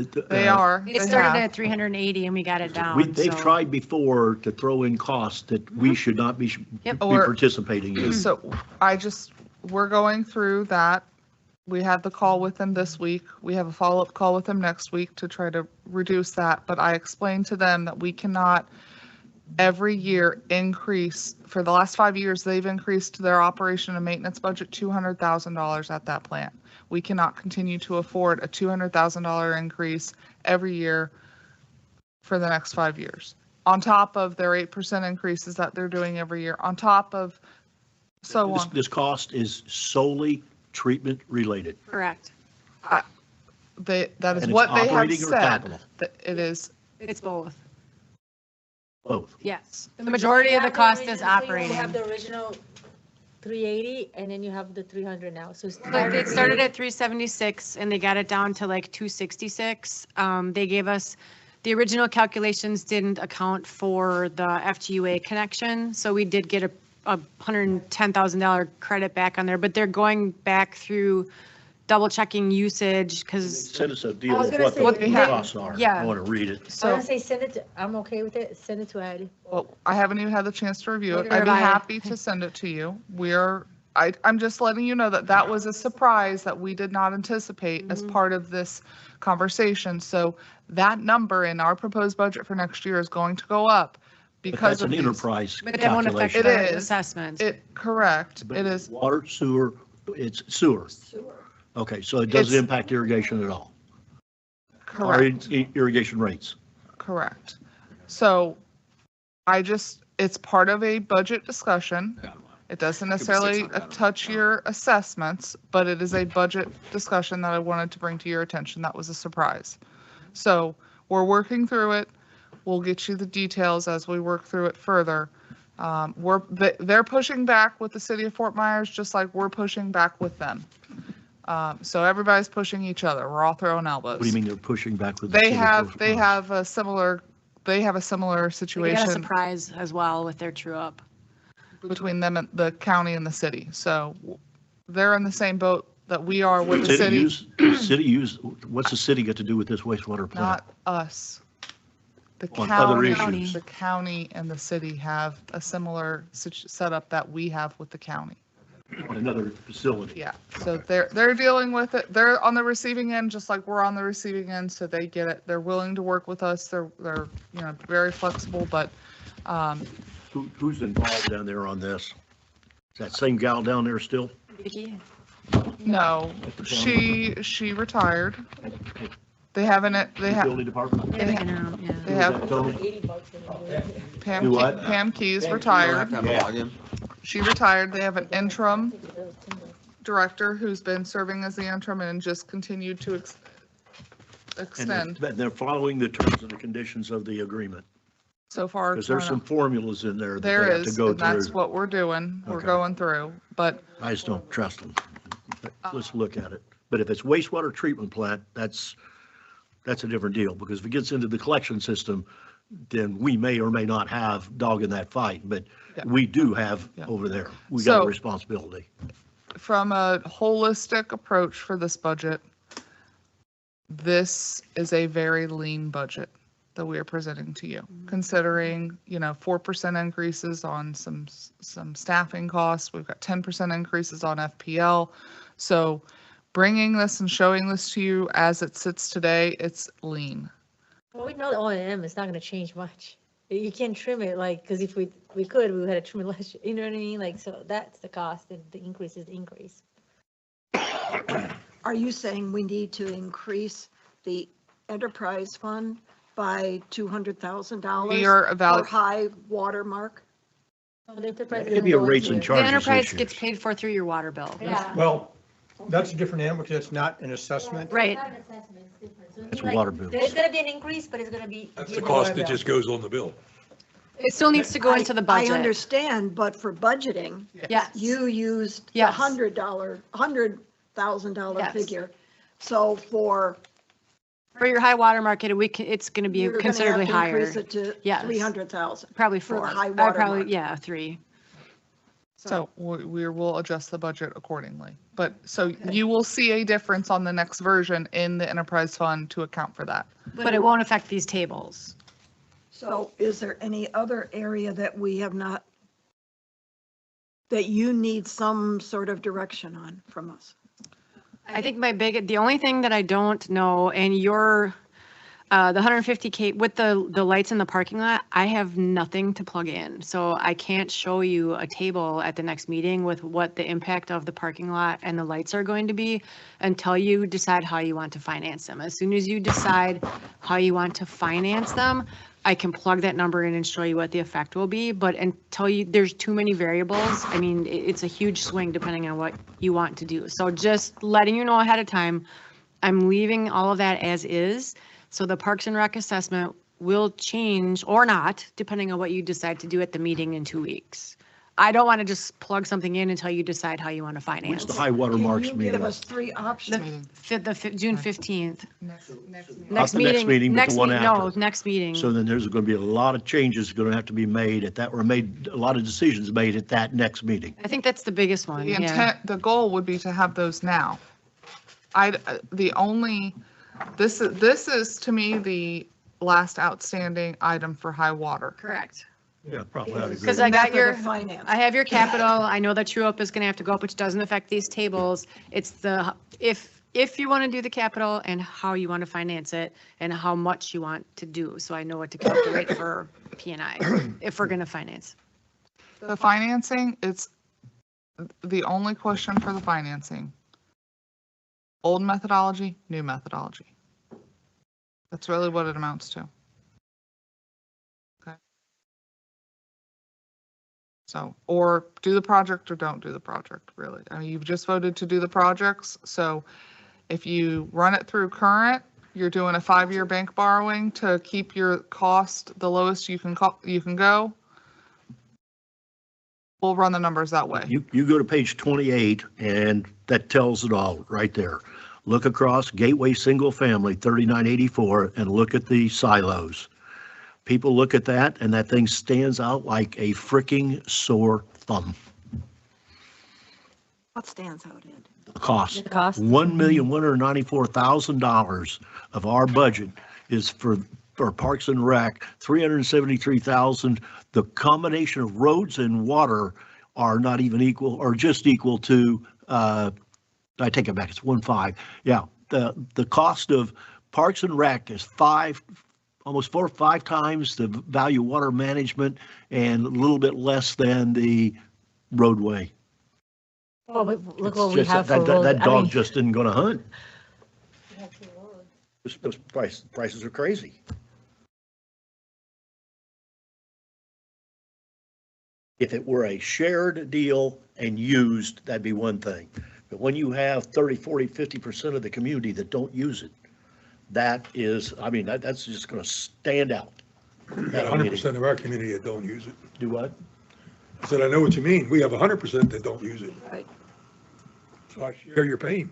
Well, the challenge too And is, to use your point, like how, if you keep charging them, then they're not gonna use it, like Well, the small little things. but there's also another thing too. I mean, we have made an investment into enhancing other amenities that are more central, like the Commons Park area. And we have to be careful we don't overinvest in one, which will limit us in enhancing, I mean, it would be great years down the road to actually have a resort-style pool or something that we're all more of the residents could be able to use. We're Larger and We're going to price more- ourselves out of enhancing other amenities by just focusing. And this is coming from someone that, What's tough is when you take the 574 that we talked about, or 592, whatever the number was, and put that in there against 1.1, that just stands out, 50%.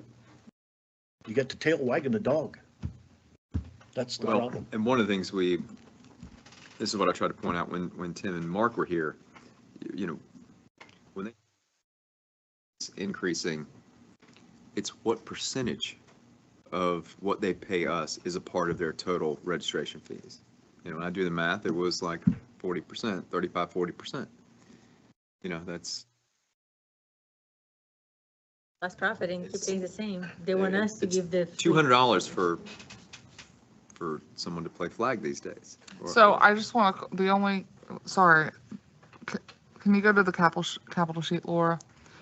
Because we've all said new bond, but you have not decided to take out a new bond.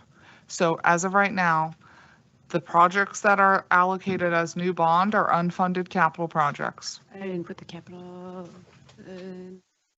I did the actual sheets. I didn't do the capital. See what happens at the next meeting. Yeah, I think. So we're doing design on tree line sidewalks. We're doing design on Griffin sidewalks. We're doing the irrigation design for the road rights of way.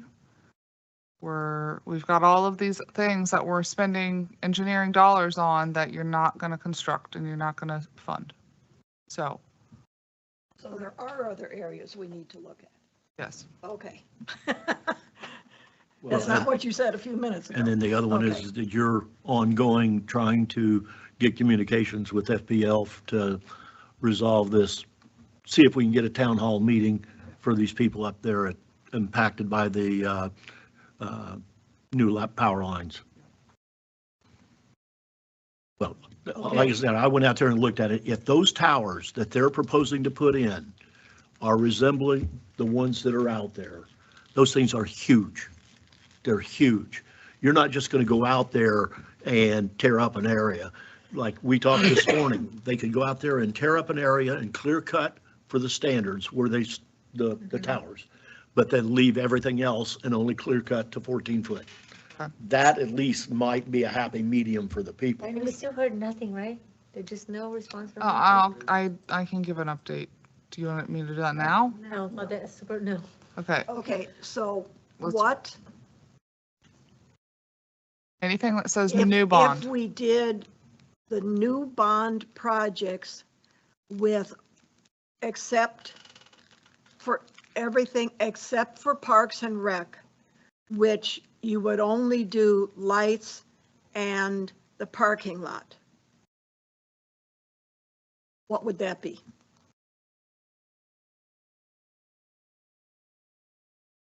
Truth be told, Carol, if you're gonna do a new bond, then you, Just do all of it, because it's the price that you're gonna use for the plant. The only thing I got a problem with on that page is purely Almost just the $11 ones million. under Parks and Rec. The others are, I don't have a problem with whatsoever. They need it, they're needed. This out, It's at 7 It's million, which down is where the to- problem's at. 4. So There's in a- 3.9. In a new bond, Pelican would not pay. Pelican would not pay for any of this. not pay. Because it uses the old methodology where you did not pay into Parks and Rec. I'm sorry, guys, you're confusing me. Okay. So Come on, you don't want to name the Okay, fields? well then I move to do all of the new bond projects. Right, so we have a motion from Carol to go ahead and move with the bond project. as Inclusive is or needed. exclusive of the park. Everything, I think, right? Everything, Everything. yeah, because you. Because you Yeah, said 'cause for high water mark, you got to do everything. I mean, I would, because you're gonna pay for everything. If you decide to go for another bond later, you're gonna pay another $100,000 just to do that. Okay, so everything. So we have a motion on the floor for Carol, from Carol to go ahead and move with the bonds for everything that's listed in there. For the inclusive- preliminary calculation. Yes. Preliminary calculation. Only. Do I have a second? Second. I'll second. All in favor, say aye. Aye. Aye. Okay. that will clarify us for running the Show us numbers the numbers. for the new bond. And we can pick and choose what we're going to do or not do. Well, Yeah, and one other aspect, if you do new bond issue, are you talking about a new bond series or the validated bond? Series. Series. A new series. Yeah, so those assessments won't be levied until after, well. Next year. It may be next year, that's correct. You can do like we did before where we defer. What does that mean, Tony? It all depends on when the bonds are issued. Might be 2 years out before our residents. Or it impacts the residents. Yeah, because typically what happens, there's capitalized interest, that's part of the bond issue, and Okay. that will fund, Deferred. to fund, So until you in start the getting. year you first year. actually spend the money of that new bond, Right. that gets added onto your bond. Right. You may not get this, that may not be in your tax bill for the assessments that you're using But it might be 3 or 4 years out before you ever 2 years probably. get the whole impact, is what you're saying. About 2 years, probably. It would be instead of November of 26, they would see it in November of 27, I'm assuming, like they did when we did it the first time where they didn't see it until the A year and a 20, half after. it was the year, it was because we did it around this time and by the time we issued them, the first payment didn't come It's a until the timing next deal. time. The payments are usually May 1st, November 1st, and I forgot which one's interest only, the next one's P and I. So it just, again, it all depends on the timing. Laura, did you have anything else for the budget? No, that was because that helped me fill in the blank that I had, so thank you. All right, so then we'll move into district manager monthly reports. Do you want to just pull it out there and if you have any questions? Anything for admin? Oh, did I miss that? We don't have monthly reports. That's next meeting, isn't No, it? it's this meeting. Oh, I thought it was second meeting. This is the Oh, it second is the meeting. second meeting. Man, I'm thinking it's June, I'm sorry. Anything for admin? The only thing I want to call out is tomorrow is the district's 40th birthday. Look at that. Our 40th happy birthday. And did you take a picture of something that's 40 years old that is still standing? Can take one of you, you're only I was like gonna 20. say, yeah, get some of the young staff. How old is Randy? Randy's Not 40. He's not 40. Yeah. All right. Anything for admin? Anything for public works? I just have one comment. I'll just say it now. You don't have to get up. Instead of doing the supervised comments, I just noticed, and it's the time of year, a lot more potholes on Gateway Boulevard and also in the edging, like by the charter school, I guess where they drive, which is outside. So that I know that once we pointed out that the white marking is missing, they do come right away.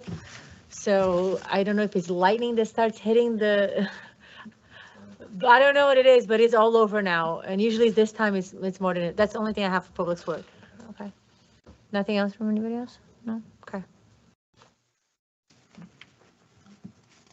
Utilities? Utilities? So I heard that Bill had a suggestion for the lights. Stop.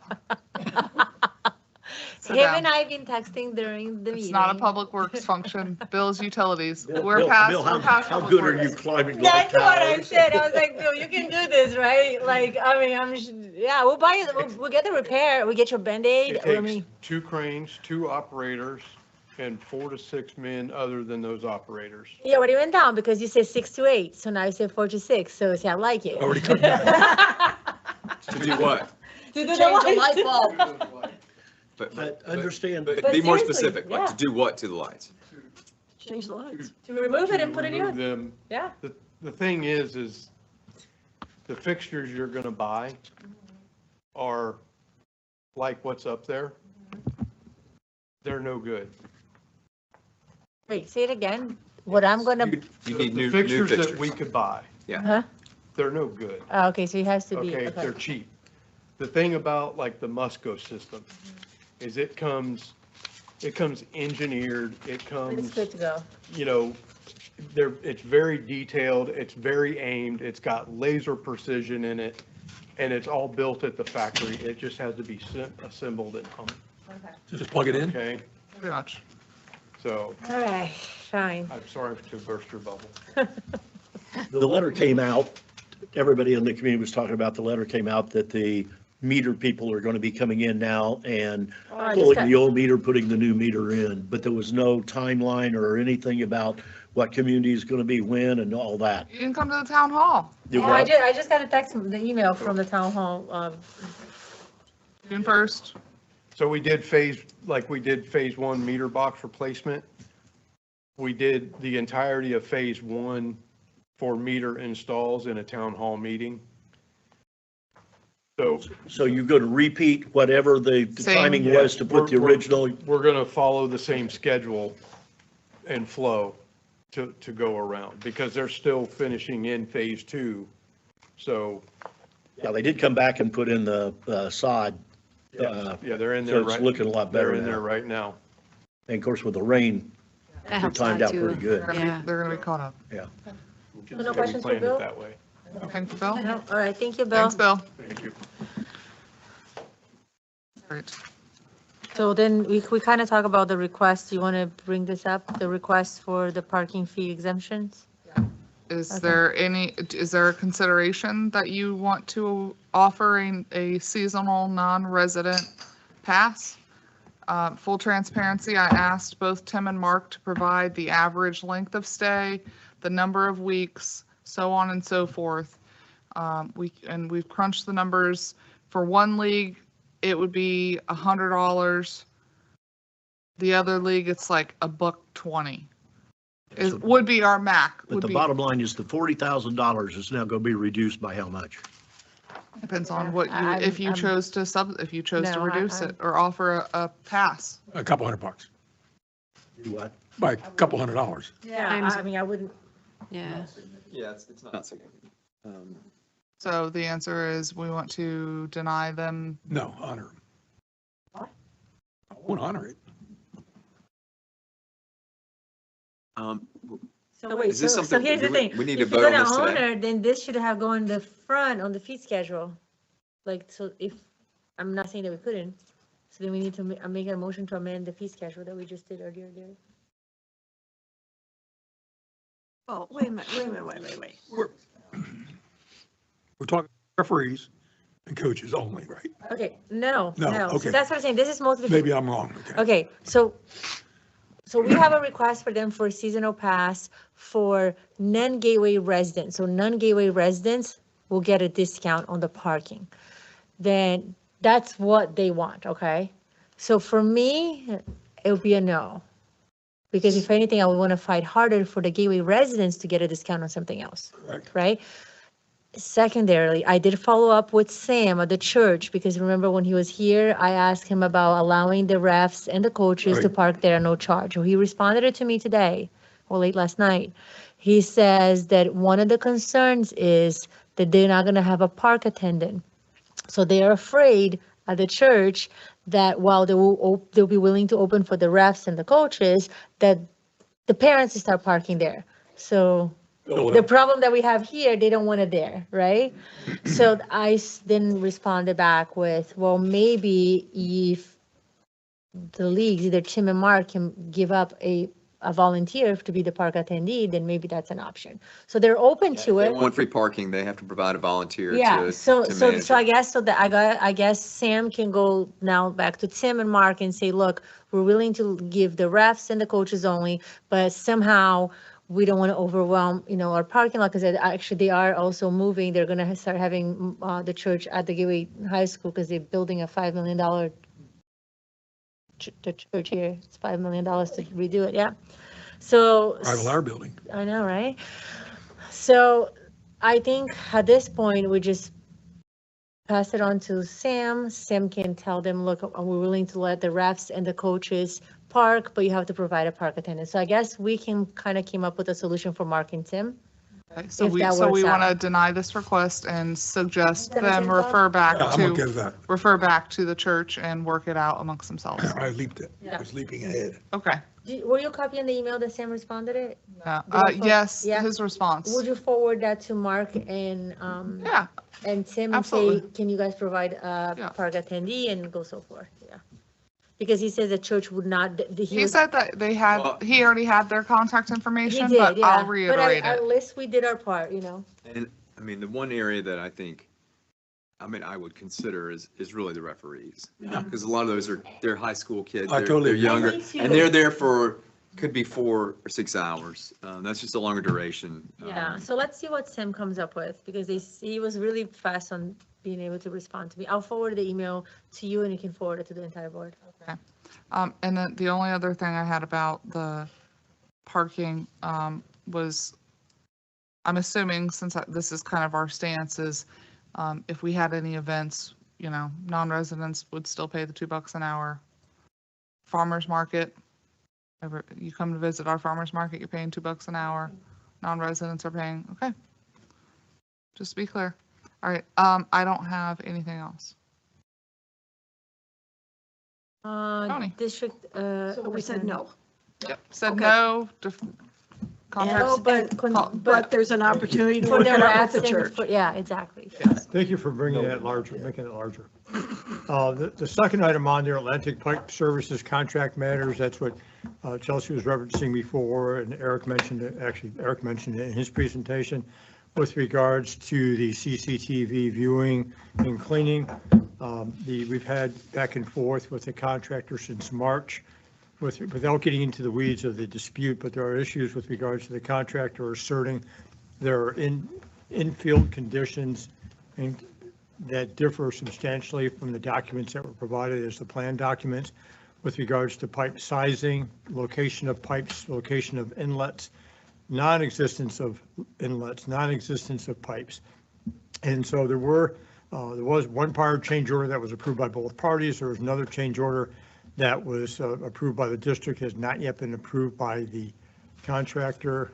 And that change order would have changed the scope and I'll call it a reasonable engineering approach to the change order, and that has not been, but it also would change the completion date. The completion dates have not been abided by. We've had communications putting them on notice. They suspended work for a bit of time, and now it seems like they might be starting back up, but we're still in the posture of following up with a demand letter saying we have your most recent submittal as to discrepancies. We've reviewed it. Here's our response. And also indicating that you've missed the substantial completion and final completion date. And that letter's probably going to go out tomorrow. We don't know what will happen. My understanding, though, is that they have been out there. I'm not sure if they've been working, Chelsea, or just have crews out there since May 13th. So are we using them fundamentally to tell us what our as-built are? Because we don't know. No, my understanding was the contract was to use what we had and what we understood, and for them to clean it, view video and clean what was there. But they're saying they're different. What they're doing is different than what we told them they'd find. They are asserting that. Well, I mean, that's pretty straightforward. Yeah. Agree or disagree with. So if you think you're cleaning a 30-foot pipe that's 70 foot, and if you think it's 15 inches and it's 36 inches. A lot of the noted discrepancies involve pipe size. That's what I mean. Yeah. So we're in the process of trying to work through that with staff, Tetra Tech, in our office, to try to get that on board, back on track. And if not, we may need to exercise some other remedies under the contract, and we'll keep the board apprised. Chelsea, anything else on that? And we're going to update the GIS with whatever they say the Yes. pipes are and all? Yeah. Okay. I think that's already been in progress. Yeah, that's as they submit it, that's what we're doing. It's kind of a Yeah. validation of our as-built. Did I misstate anything, or? No, you did not misstate. Okay, I want to make sure I'm on board. Daniels Parkway. Oh, wait a minute, before we leave it, are we fighting that in any way? I don't want to get into more detail on that. We have some, again, a letter will go out tomorrow because we believe they are in breach of their contract because they suspended work. The contract does not allow them to suspend work if there is a dispute about payment. So I don't want to get any more into that because it's like a pre-litigation posture right Okay, so now. then, if Unfortunately, anything, we can talk separately. Follow up with Bob. Yeah. Right. Daniels Parkway, again, just working on, I have an easement I need to draft. I have it. I just need to finalize it and send it to them. They have the temporary construction easement to do the subsurface boring for the irrigation line. But Chelsea, have they sent that back yet or not? Have they executed that and sent it? What is it? The temporary construction easement? No, I haven't even sent it back to you. It's in my court. Okay. I'm catching up. It's been a couple of weeks. It's been, yes. No, a couple of weeks of a lot of work. Oh, okay, I thought you were saying that she. Oh, no, I'm not, trust me, I'm not, it's been a couple of weeks of a lot of, I was like, no, it's been a couple of weeks of a lot you of can say stuff. that if you want, Tony. That's We'll back you up. No, seriously, it's coming, it's been a lot on the staff and that they've had to handle that unexpected matters. Good cover, Tony, thank you. No, it's true. I know. You know, I feel it. I mean, we're having 7:30 Teams conference calls in the morning, so I mean, Oh that's my just. God. Oh, yeah. Santa Luz drains, downspouts. I mentioned that, as I mentioned, I will be preparing, good suggestion by Chelsea. I'll do the revision, send it on to other council. Meter replacement, that's contract is signed and that's off and running. Park amenity operational guidelines, I need to finalize that review. I've meant to do it today, but it will be next week. Zenner letter, that termination letter, that's on non-renewal of the service agreement. So that is November 1st. Otherwise, it would automatically renew. So that agreement's going away. Randy drafted it and I prepared edits. We won't have the new installation done by then, will we? By November 1st, I think that's the For what? new installation, new meters. Will all the new meters be in by November The 1st? goal is to be a 5-month install, starting June 1st. June, July, August, September, October, November. Yes. That is, Wow. if not sooner, Bob. If not sooner. She skipped a figure. I did. But it's November 1st, we're good. I'm tired. I've been up since 4 On the Devonshire a.m. Lakes, I'm still working through those documents. I got a little bit sidetracked again with the issue involving Atlantic Pipe Services. Public hearings, reviewed that, edited, sent that back to staff. That's the one we've just been talking about for the rates, fees, and charges. Wiser contract, that's, I think it's in Wiser's hands now. It and/or is. PPAC Yep, it is. to review. That's where the district vehicle for road It's and out front patrol if be you want to see utilized it. by people as appropriate. There's nothing controversial about that. Everybody's heading the same way. It's just doing it. Yeah, and the touch it, shared use agreement, Chelsea's waiting for the school board to get back. Policies and procedures manual, I have everybody's comments and inputs in. So I guess the question is, when do we set the public, when do we want to have that considered? August? Public January. meeting, just a public meeting to adopt it. January. For what? For what? For the Policies and policies and procedures, second meeting in June, July. Well, I would. I don't want to do it before the budget. Get past What's- budgeting. After budget. August or September, then September. After budget. Then September. Get past budgeting. September? September. If you pick a date in September, then we're good. Got 2 options. And then we're working, you have any more coffee this afternoon? I need a second energy drink. C40. And then talking with Chelsea a lot on the FPL issue, and again, finding out that line was a long time ago. Okay. The most recent Florida Transmission Siting Act transmission line approvals from FPL going from the Orange River plant to Collier County involve a different corridor than this one. They call this a common right-of-way. And that was, in fact, that alternative route was approved back in '03 and '04 to run. And they the easements were from 64 and from 72 and. Claudia, do you want to take? So Tony, is there anything that, I mean, it's obviously their property, they can run it, It's our property, but it's encumbered by their easement. right? And they can within those boundaries that they have, they can basically do whatever they want to do, They right? can- Whatever they're required under what's the specification of the easement. But is there any acceptable relief type thing? Well, I think one thing, So in other words, We have a gotcha. no. Is there something we could ask of them? Like if their line is going to come within N number of feet of a residence, do they have to leave at least, I don't know, 3 trees deep underneath the line or something? yeah, Or yeah, I'm not aware of any. have to do a landscaped buffer? They or- probably had the right of way before the house was built. It did. That's the problem. I'm sure I know. they did. Yeah, if you look at, But I'm just saying, in other cases, is there anything people can ask for? well, this is different than a lot of other cases because it's not a new easement. It's not a new approval. So it hasn't gone through the process that was initiated when Florida adopted the Transmission Plant Siting Act and the Transmission Line Siting Act, the Power Plant Siting Act, where the governor and cabinet sit as a siting board. And you have all the agencies that are involved, whether it's Water Management District, DEP, and they all are involved in looking at the proposed routes and analyzing. And then the various property owners along the way have the opportunity to participate in administrative hearing. But that's a relatively, I'll call it last 20 years kind of phenomena. It did not exist back in the day when this right-of-way was established. What we talked about, Chelsea, on whether or not there are any South Florida Water Management District permits out there that would regulate what they can do as far as any wetlands and or water management areas, but I'm not aware of any yet. I've been looking in South Florida as far as. So is there anything we can ask for? We can ask for a lot, but. You can ask for anything. But the problem is the easements are they're called rights of way in one, and they're very powerful as far as the powers that they have, the ability to have electric transmission and distribution lines. I mean, it's pretty comprehensive, which is typical of power line, these So- ones. So let me just go with this. Would it be a fair statement reaching out to, because I'm still confused of who's representing the HOA, who's representing an owner, who's speaking on behalf of what? I think it would be appropriate for us to reach out to the president of the HOA and say, look, we're here to aid you because we own the land, but however, what exactly that you want that we're gonna take forward and we're gonna blast whatever you want. You come up with what the solution is. We're gonna blast the solution and then you and I will go to FPL and we ask for it. Because that's what we said we're gonna do from the And get-go. maybe Tallahassee.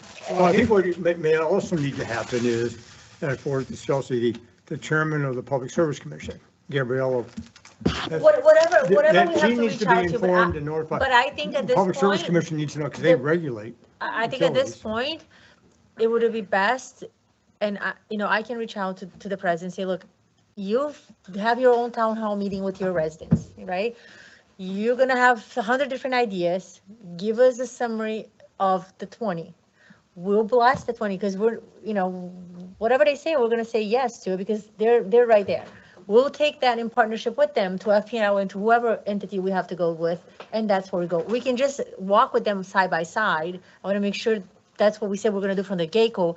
But they need to tell us exactly what you want, because then you have Mary saying one thing. I don't want them to come back and say, well, don't do it, because we can't stop that. Well, exactly, and so that's what I'm saying. All we're gonna be So, doing is all we- helping them to get organized because they are not. Okay, that's plain simple, they're not. Whether One it's is going utility one way, commission or one is legislators. going another whoever. way. So Right. I guess the guidance that we can give them is, look, have your town hall meeting with your residents. Have your residents give the input on what you guys want. Give us a summary, and then we can, simultaneously work with who do you And gonna reach Flavia, out when they to? have that, I would suggest they have their state legislators invited. Yes. We need to We get the give political them- horses we give behind them, it. we give them Some well, clues. guidance, but they have to do that That's work. theirs, And right. so I guess that's what I want to work for. But get our reps in the meeting. Flavia, Okay. so I do want to touch on some other things Can- regarding can- this, yes. can I Time's take up.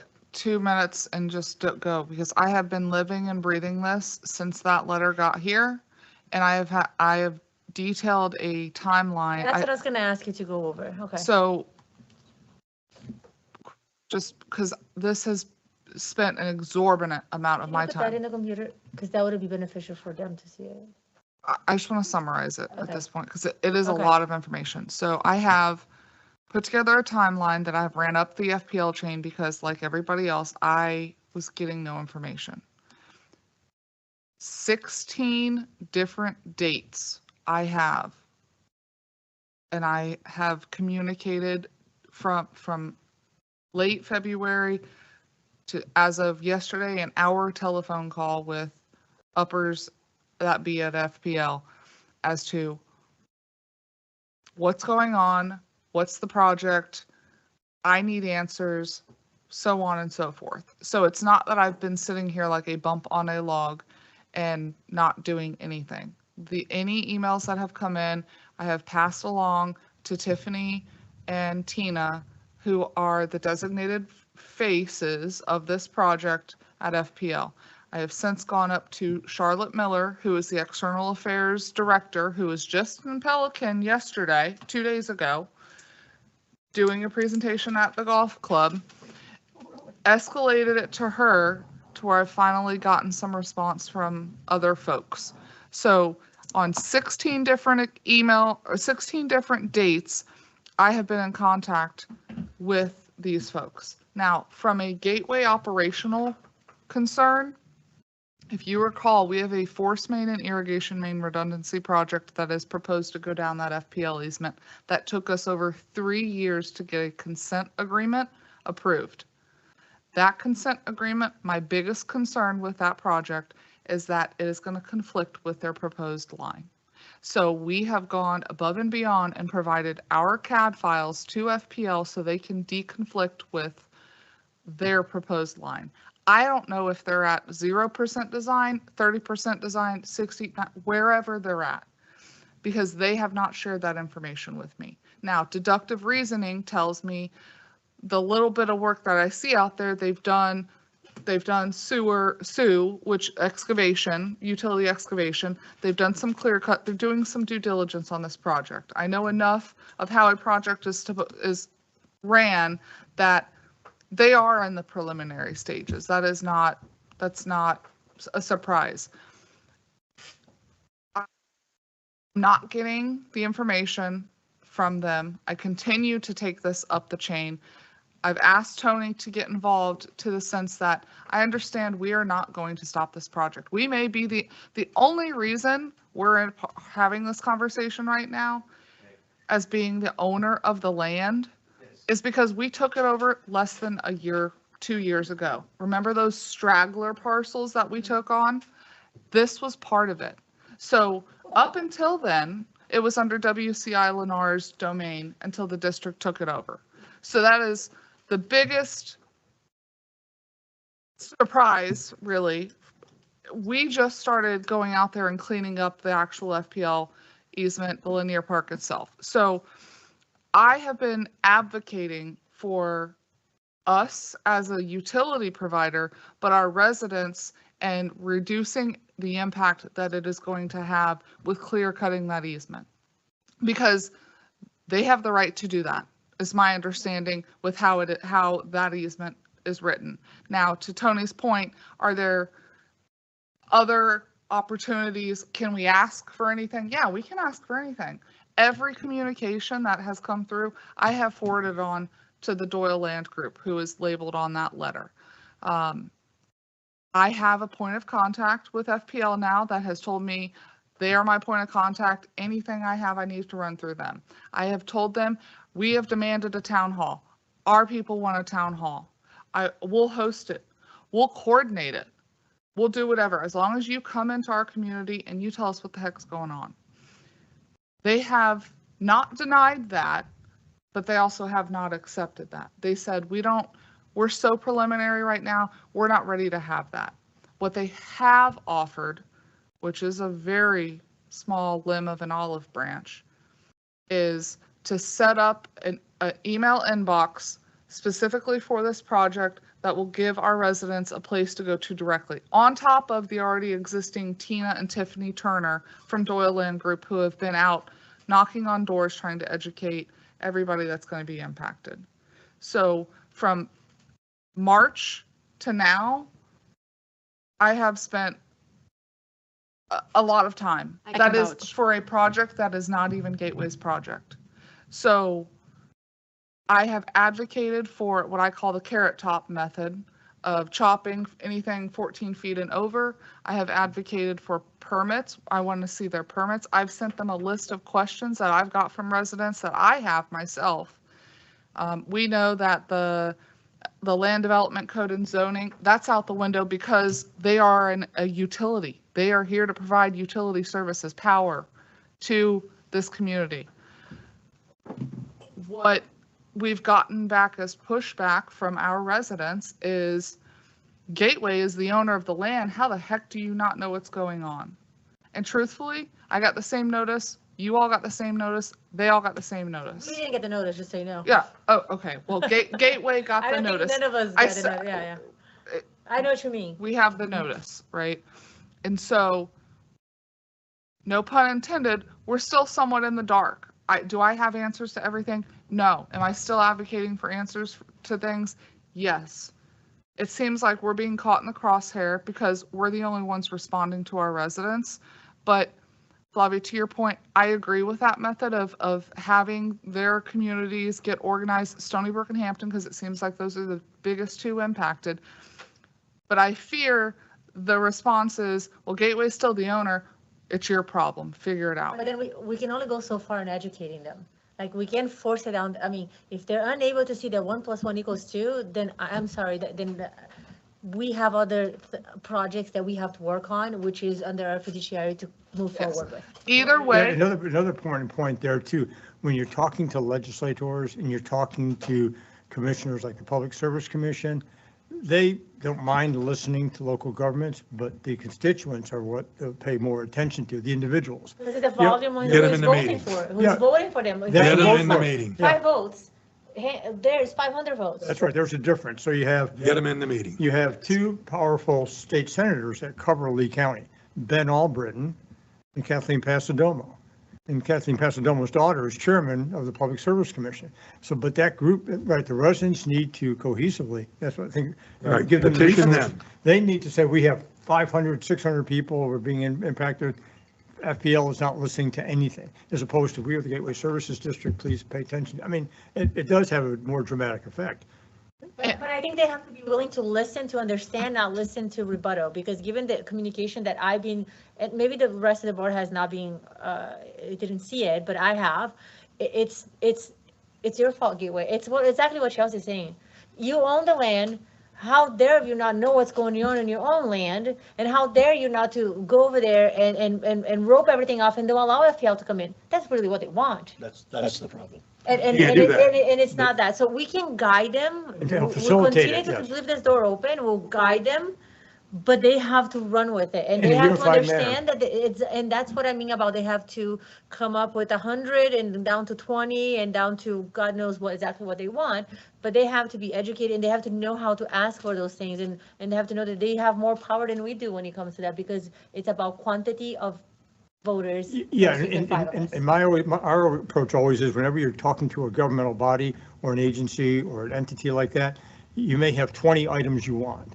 And you have 20 that are, 10 that are critical, 5 that are okay, 5 are tossaways. Focus on the 10. You may have a list of 20, but you narrow it down to the critical Well, components. and But one, again, so here's need my to. thing. Tony is our attorney, so this is, we can give them guidance, but their attorney should be giving them this guidance. That's what they're spending the money on. So again, I think we have given them everything. The gentleman that was here, I was extremely surprised and beyond disappointed that was the vice president from Hampton Park. He was on the news. He had the biggest opportunity to engage with us, given that we had dialogue with everyone that came in. And he said nothing and he left. So to me, that speaks volume. How much are you willing to absorb? You came to the meeting, you sat there, you didn't sign up for it, you didn't talk. And it's not like we came up with a solution in the first 45 minutes that we talked about this. So well, and I want to be clear, the only reason that I've asked Tony to get engaged in this matter is to protect the district's assets. And the district we are the operating entity of the conservation area, the wetland over here by Silver Lakes, and some of these areas down the FPL easement. So, and then obviously from an enforcement standpoint, where do we have an Achilles heel with our other regulatory agencies? You all know better than I do that we don't necessarily have the enforcement capabilities that our other regulatory agencies have. Now, can we be aware? Can we let them know, hey, this occurred, this was not at our doing, we had no knowledge of this? Yes. Now, what unfortunately is happening is Gateway is getting caught in the crosshairs with these residents and given arbitrary deadlines of demanding town halls and access being denied to communities because we're not being responsive enough. Tony, do they have to get permits to go into that wetland? They probably, first, let's tell you, we need to find out what current permits exist and what the constraints are. And if they are going into those wetlands, and if that was not part of any original approval they had many years ago, they probably would. That's the question is, when was that corridor approved and what were the conditions wetlands of on that that approval? side? I don't think we do. We have a dry, wet detention area, but that is not a wetland, so that it doesn't qualify of being, all the wetland and it's in the opposite side.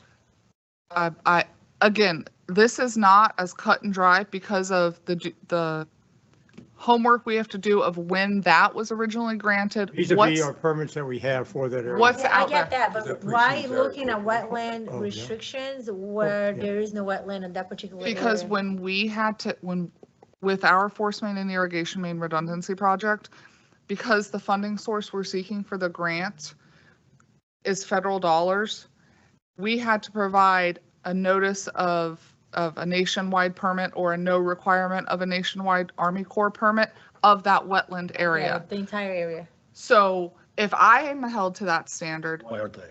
why aren't Well, and they? again, That's my point. but the difficulty is, when was that transmission line approved and what were the criteria? Because again, if you go fast forward to the Transmission Line Siting Act, and you go through, and the volumes are, I mean, 'cause I've been bombarding Yes.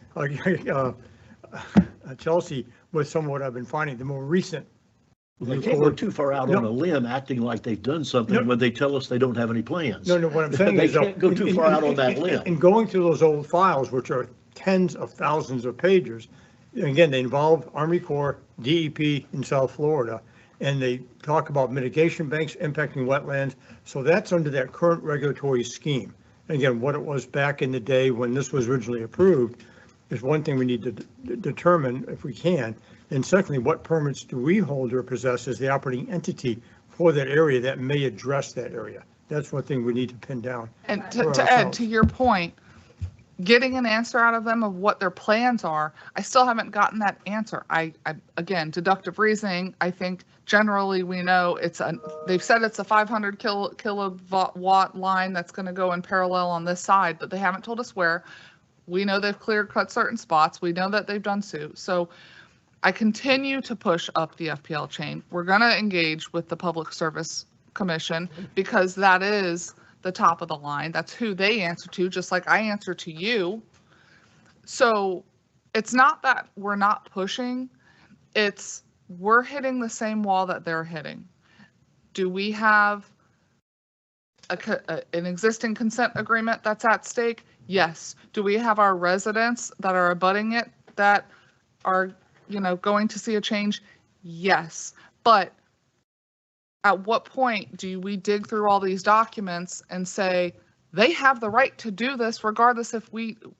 That's That's the point. And I think you take this to a politician and a politician, FPL says, hey, here's our agreement. We have the right to do what we're doing. That politician is going to disappear.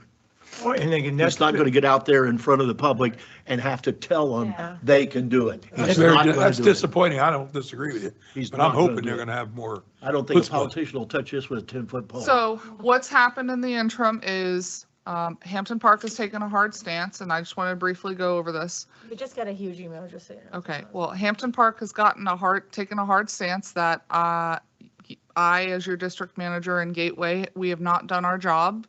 They have turned off all of our transponders to Hampton Park, which that's okay, as long as, we have access to our easements.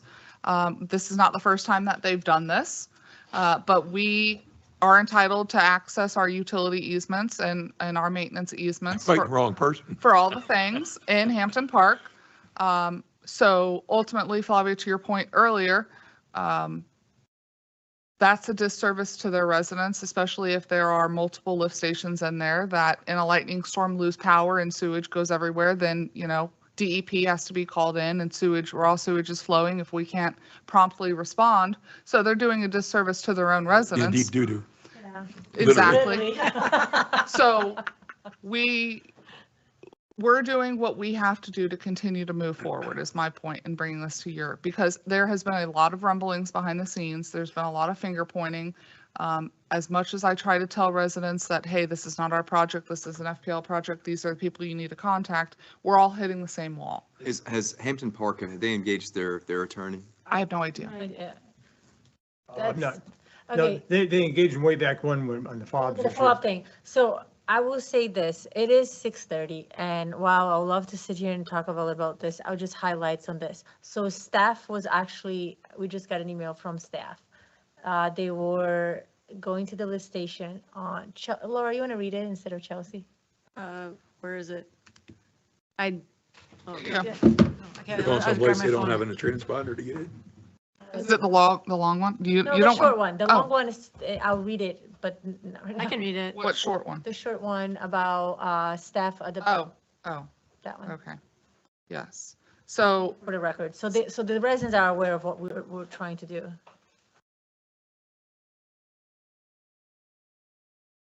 yes, this. So this came from Andrew, who is one of our utility field techs. Isaac and I were going to look at station number 6. We tried going through the back entrance, but our transponder did not work. And when we reversed, a blue Lexus pulled up on the side of the truck and rolled the window down. I rolled my window down to talk to him, and he asked if we were with GSCDD. I said, yes, we're we are here, and then told me we are now required to go through the front. I asked why, and he said that's what happens when, in quotes, Chelsea pisses people off and is a bitch. And it said nothing against us, the employees. I said, oh, okay. And that's when Isaac overheard and talked to him and re-explained what he just said to me and then drove off through the back entrance. Who was the person that drove off? Yov Diamond, who is their vice president, who is here today. He was the one who talked to the staff? Yes. Yes. Oh, I didn't know that. Okay. That's what I was trying to find out. Yes. So then again, to my point, and I was really hoping that he would stay. So to then if people left, he would have full soul floor and we could engage and guide him, because that's all we can do is guide him, right? But he decided to leave. I just forwarded a huge email. Can't even sign in. Which is a huge email. I forwarded to Tony just now. I just started reading it and it's skimming through it. It pretty much says he was here and we not willing to listen. We really don't care about the residents and so forth and so forth. So no matter what we do, please know that that's what you're going to expect. Okay. Well, the people of Hampton Park deserve better. They do. They absolutely deserve better. If there's an issue, they need. Hopefully they're listening. They need leaders Yeah. that are going to understand the situation, be knowledgeable, work with our staff, not just do these petty things and then make Personal assumptions. attacks, yeah. So anyway, I'm very disappointed. The word is disappointed, to say the least. Yeah, I talked to Justin Crucial. I told him, tell this guy to cool his jets. We're trying to get a solution. We just found out about this also. If they're They that, just don't want to. if they're that concerned, engage your attorney, see what legal options you have as an HOA and a community entity outside of what the district is doing. Right. That would. Put your money where your mouth is. It may be that as- they have done that and he told them you don't have any. Maybe so. As but- it is Which now. means then they don't have any way to Then go. I just want to mention, I did mention this to a couple residents, and I believe I've told them, Hampton Park has a common element around their entire parcel that they could choose to do whatever they want on their own property. Which I mentioned this. Well, that's the Which- buffer between them and the FPL. Yes. Which I mentioned this, the first meeting that the ladies here, thank you for bringing this up. Bring this up to your HOA so you guys can come up with a plan too. So everybody's planning, but again, I'm extremely disappointed is an understatement. And disservice, like Doug said, to the residents by acting in such matter. But they want to make it look like they're doing something. And Oh, all they're not beat doing the is fire. stirring the pot is all they're doing. Yeah, but if they're interfering, if they're refusing to allow access to our easement, if there's if our easement is in that area where the gate was that was locked, and they made them go all the way around, then they're interfering with our easement because. We do have an easement there? So Tony, would you If you can help guide it? If you can Chelsea send- on the few Yeah, emails? if you can send me that. I mean. I did. Arguably, the whole idea about if you go to the front gate, their argument is if you go to the front gate and you get held up for 3 to 4 minutes, it's not interfering because we're letting you go through. But if they're saying, no, you cannot come here at all, they're interfering with our easement rights. That's a whole different ballgame. In my opinion. Yeah, because again, the response time, it's kind of like an ambulance. You want an ambulance to come to a back gate and they say, no, you're a jackass. Let's act like we're mad at adults. You go to the front gate, So that is something I am dealing with as an aside, on top of everything else going on within the district. So, Why you get the big bucks? yeah, thank A big you. increase you got. Yeah. So I won't go over agenda management and because of time. Okay, so But the I only thing did that- add- the only I thing that we did added, Carol's the noise banner. Yes, I absolutely. made sure I wrote it down too. All right, guys. It's late. Let's go. Thank you. 6:30. You don't want to supervise comments and reports if there was a. Carol? Yes, See, I knew. how did you know? Last meeting, we had your, I was going to say appraisal, but what do you call it? Performance. Performance review. And you were going to establish some goals that you're going to work forward to for this year.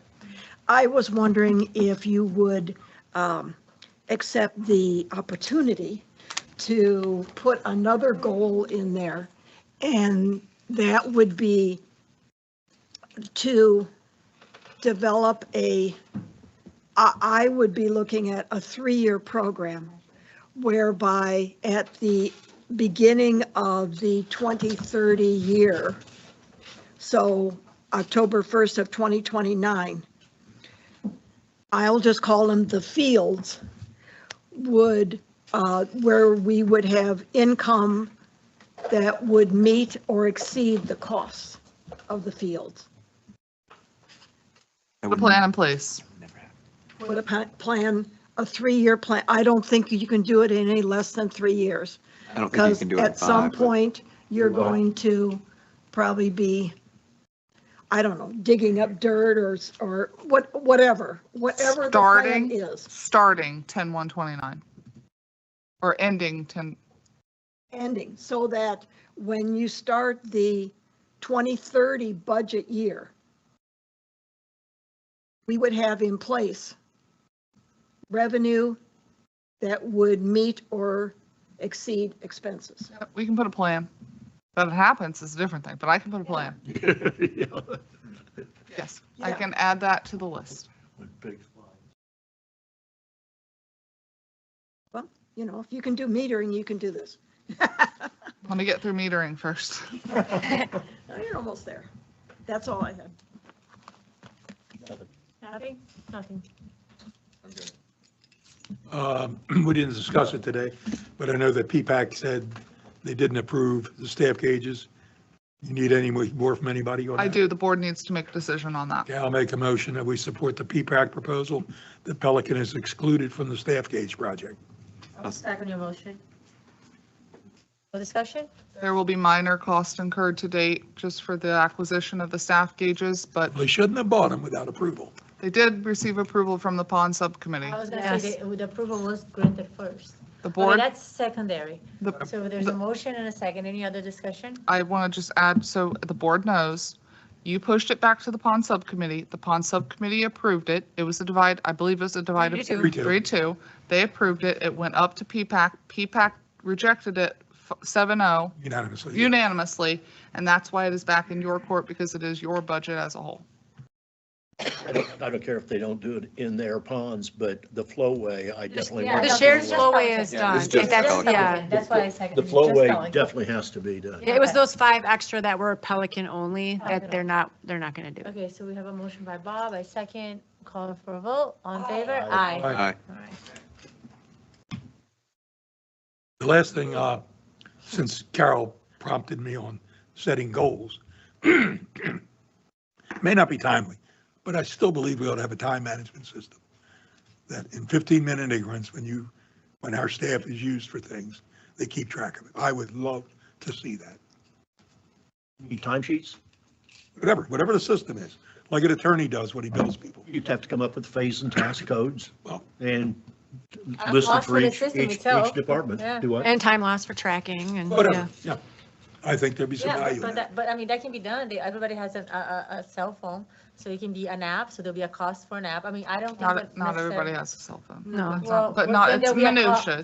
But then there'll be a cost for everybody to acquire a cell phone. so Just everybody can come up with by department phase and task Yeah. codes and be done with it. And I don't think the Gateway side needs it. I think that's a Pelican needed. So there'll be a Pelican if, get the app, they clock in, clock out, Where we might need it is to differentiate soccer from everything Enterprise, else. Park and Rec, right. Yeah. I think it'd be valuable to us, that's all. That, Look into it. I'm throwing that out as a goal for Yeah, you next year. Look into it. That you a can- goal you for can develop something. implementation I think or a that- goal? I think what I would Develop look, it. I think what I would look at is the viability and efficiency of time management in a similar environment. Where is it advantageous? Where is it a waste of time? What is the value? That's on how detailed you go into that plan. So, I You mean, can do we did this years ago. We'd come into phase and task codes and subtask codes. When you went to fill out your timesheet, you had to have a sheet about 6 inches Yeah, wide yeah. to put the code numbers in. Yeah. that's what I'm saying, under current Don't go days crazy. conditions and technology, what entities are clocking their time? Well, I'd be looking to see what you're trying to, what's the end all be all? What are you trying to track? Like I'd push it back to. We have to- resources. It would set, How it do- would set, how do- it would do how are nothing the more than allow you to resources set used? and differentiate your cost categories for labor. Yeah, it would be, That's it all would, it would do. I understand, but like, I want to be clear that your request, like, you're going to want a different time management than he's going to want. Because for me, utilities is utilities. I don't care how you cut it. They're out of agree. the enterprise I fund. agree. but everything else, but what's the detail? So I can put that together, but I'd rather you give me what is it you're looking for. Put something together and I'll come and talk to you about it. But what she's trying to say is, what do you want tracked? Because from a I'm Pelican gonna spend more perspective, what do time you, tracking just time. anything, All right, any here's time something that's simple. allocated to How Pelican where much they of have to pay a Georgia percentage Johnson's of? time Departments. is devoted exclusively to I call Pelican the city and the versus county everything and else? just get a copy of what their timesheets look like and be done with it. Well, they're not gonna have it, They all so you're clock gonna in and do. out and that's it. Yeah, They they don't clock in and track. out. Yeah. that I'll tell you.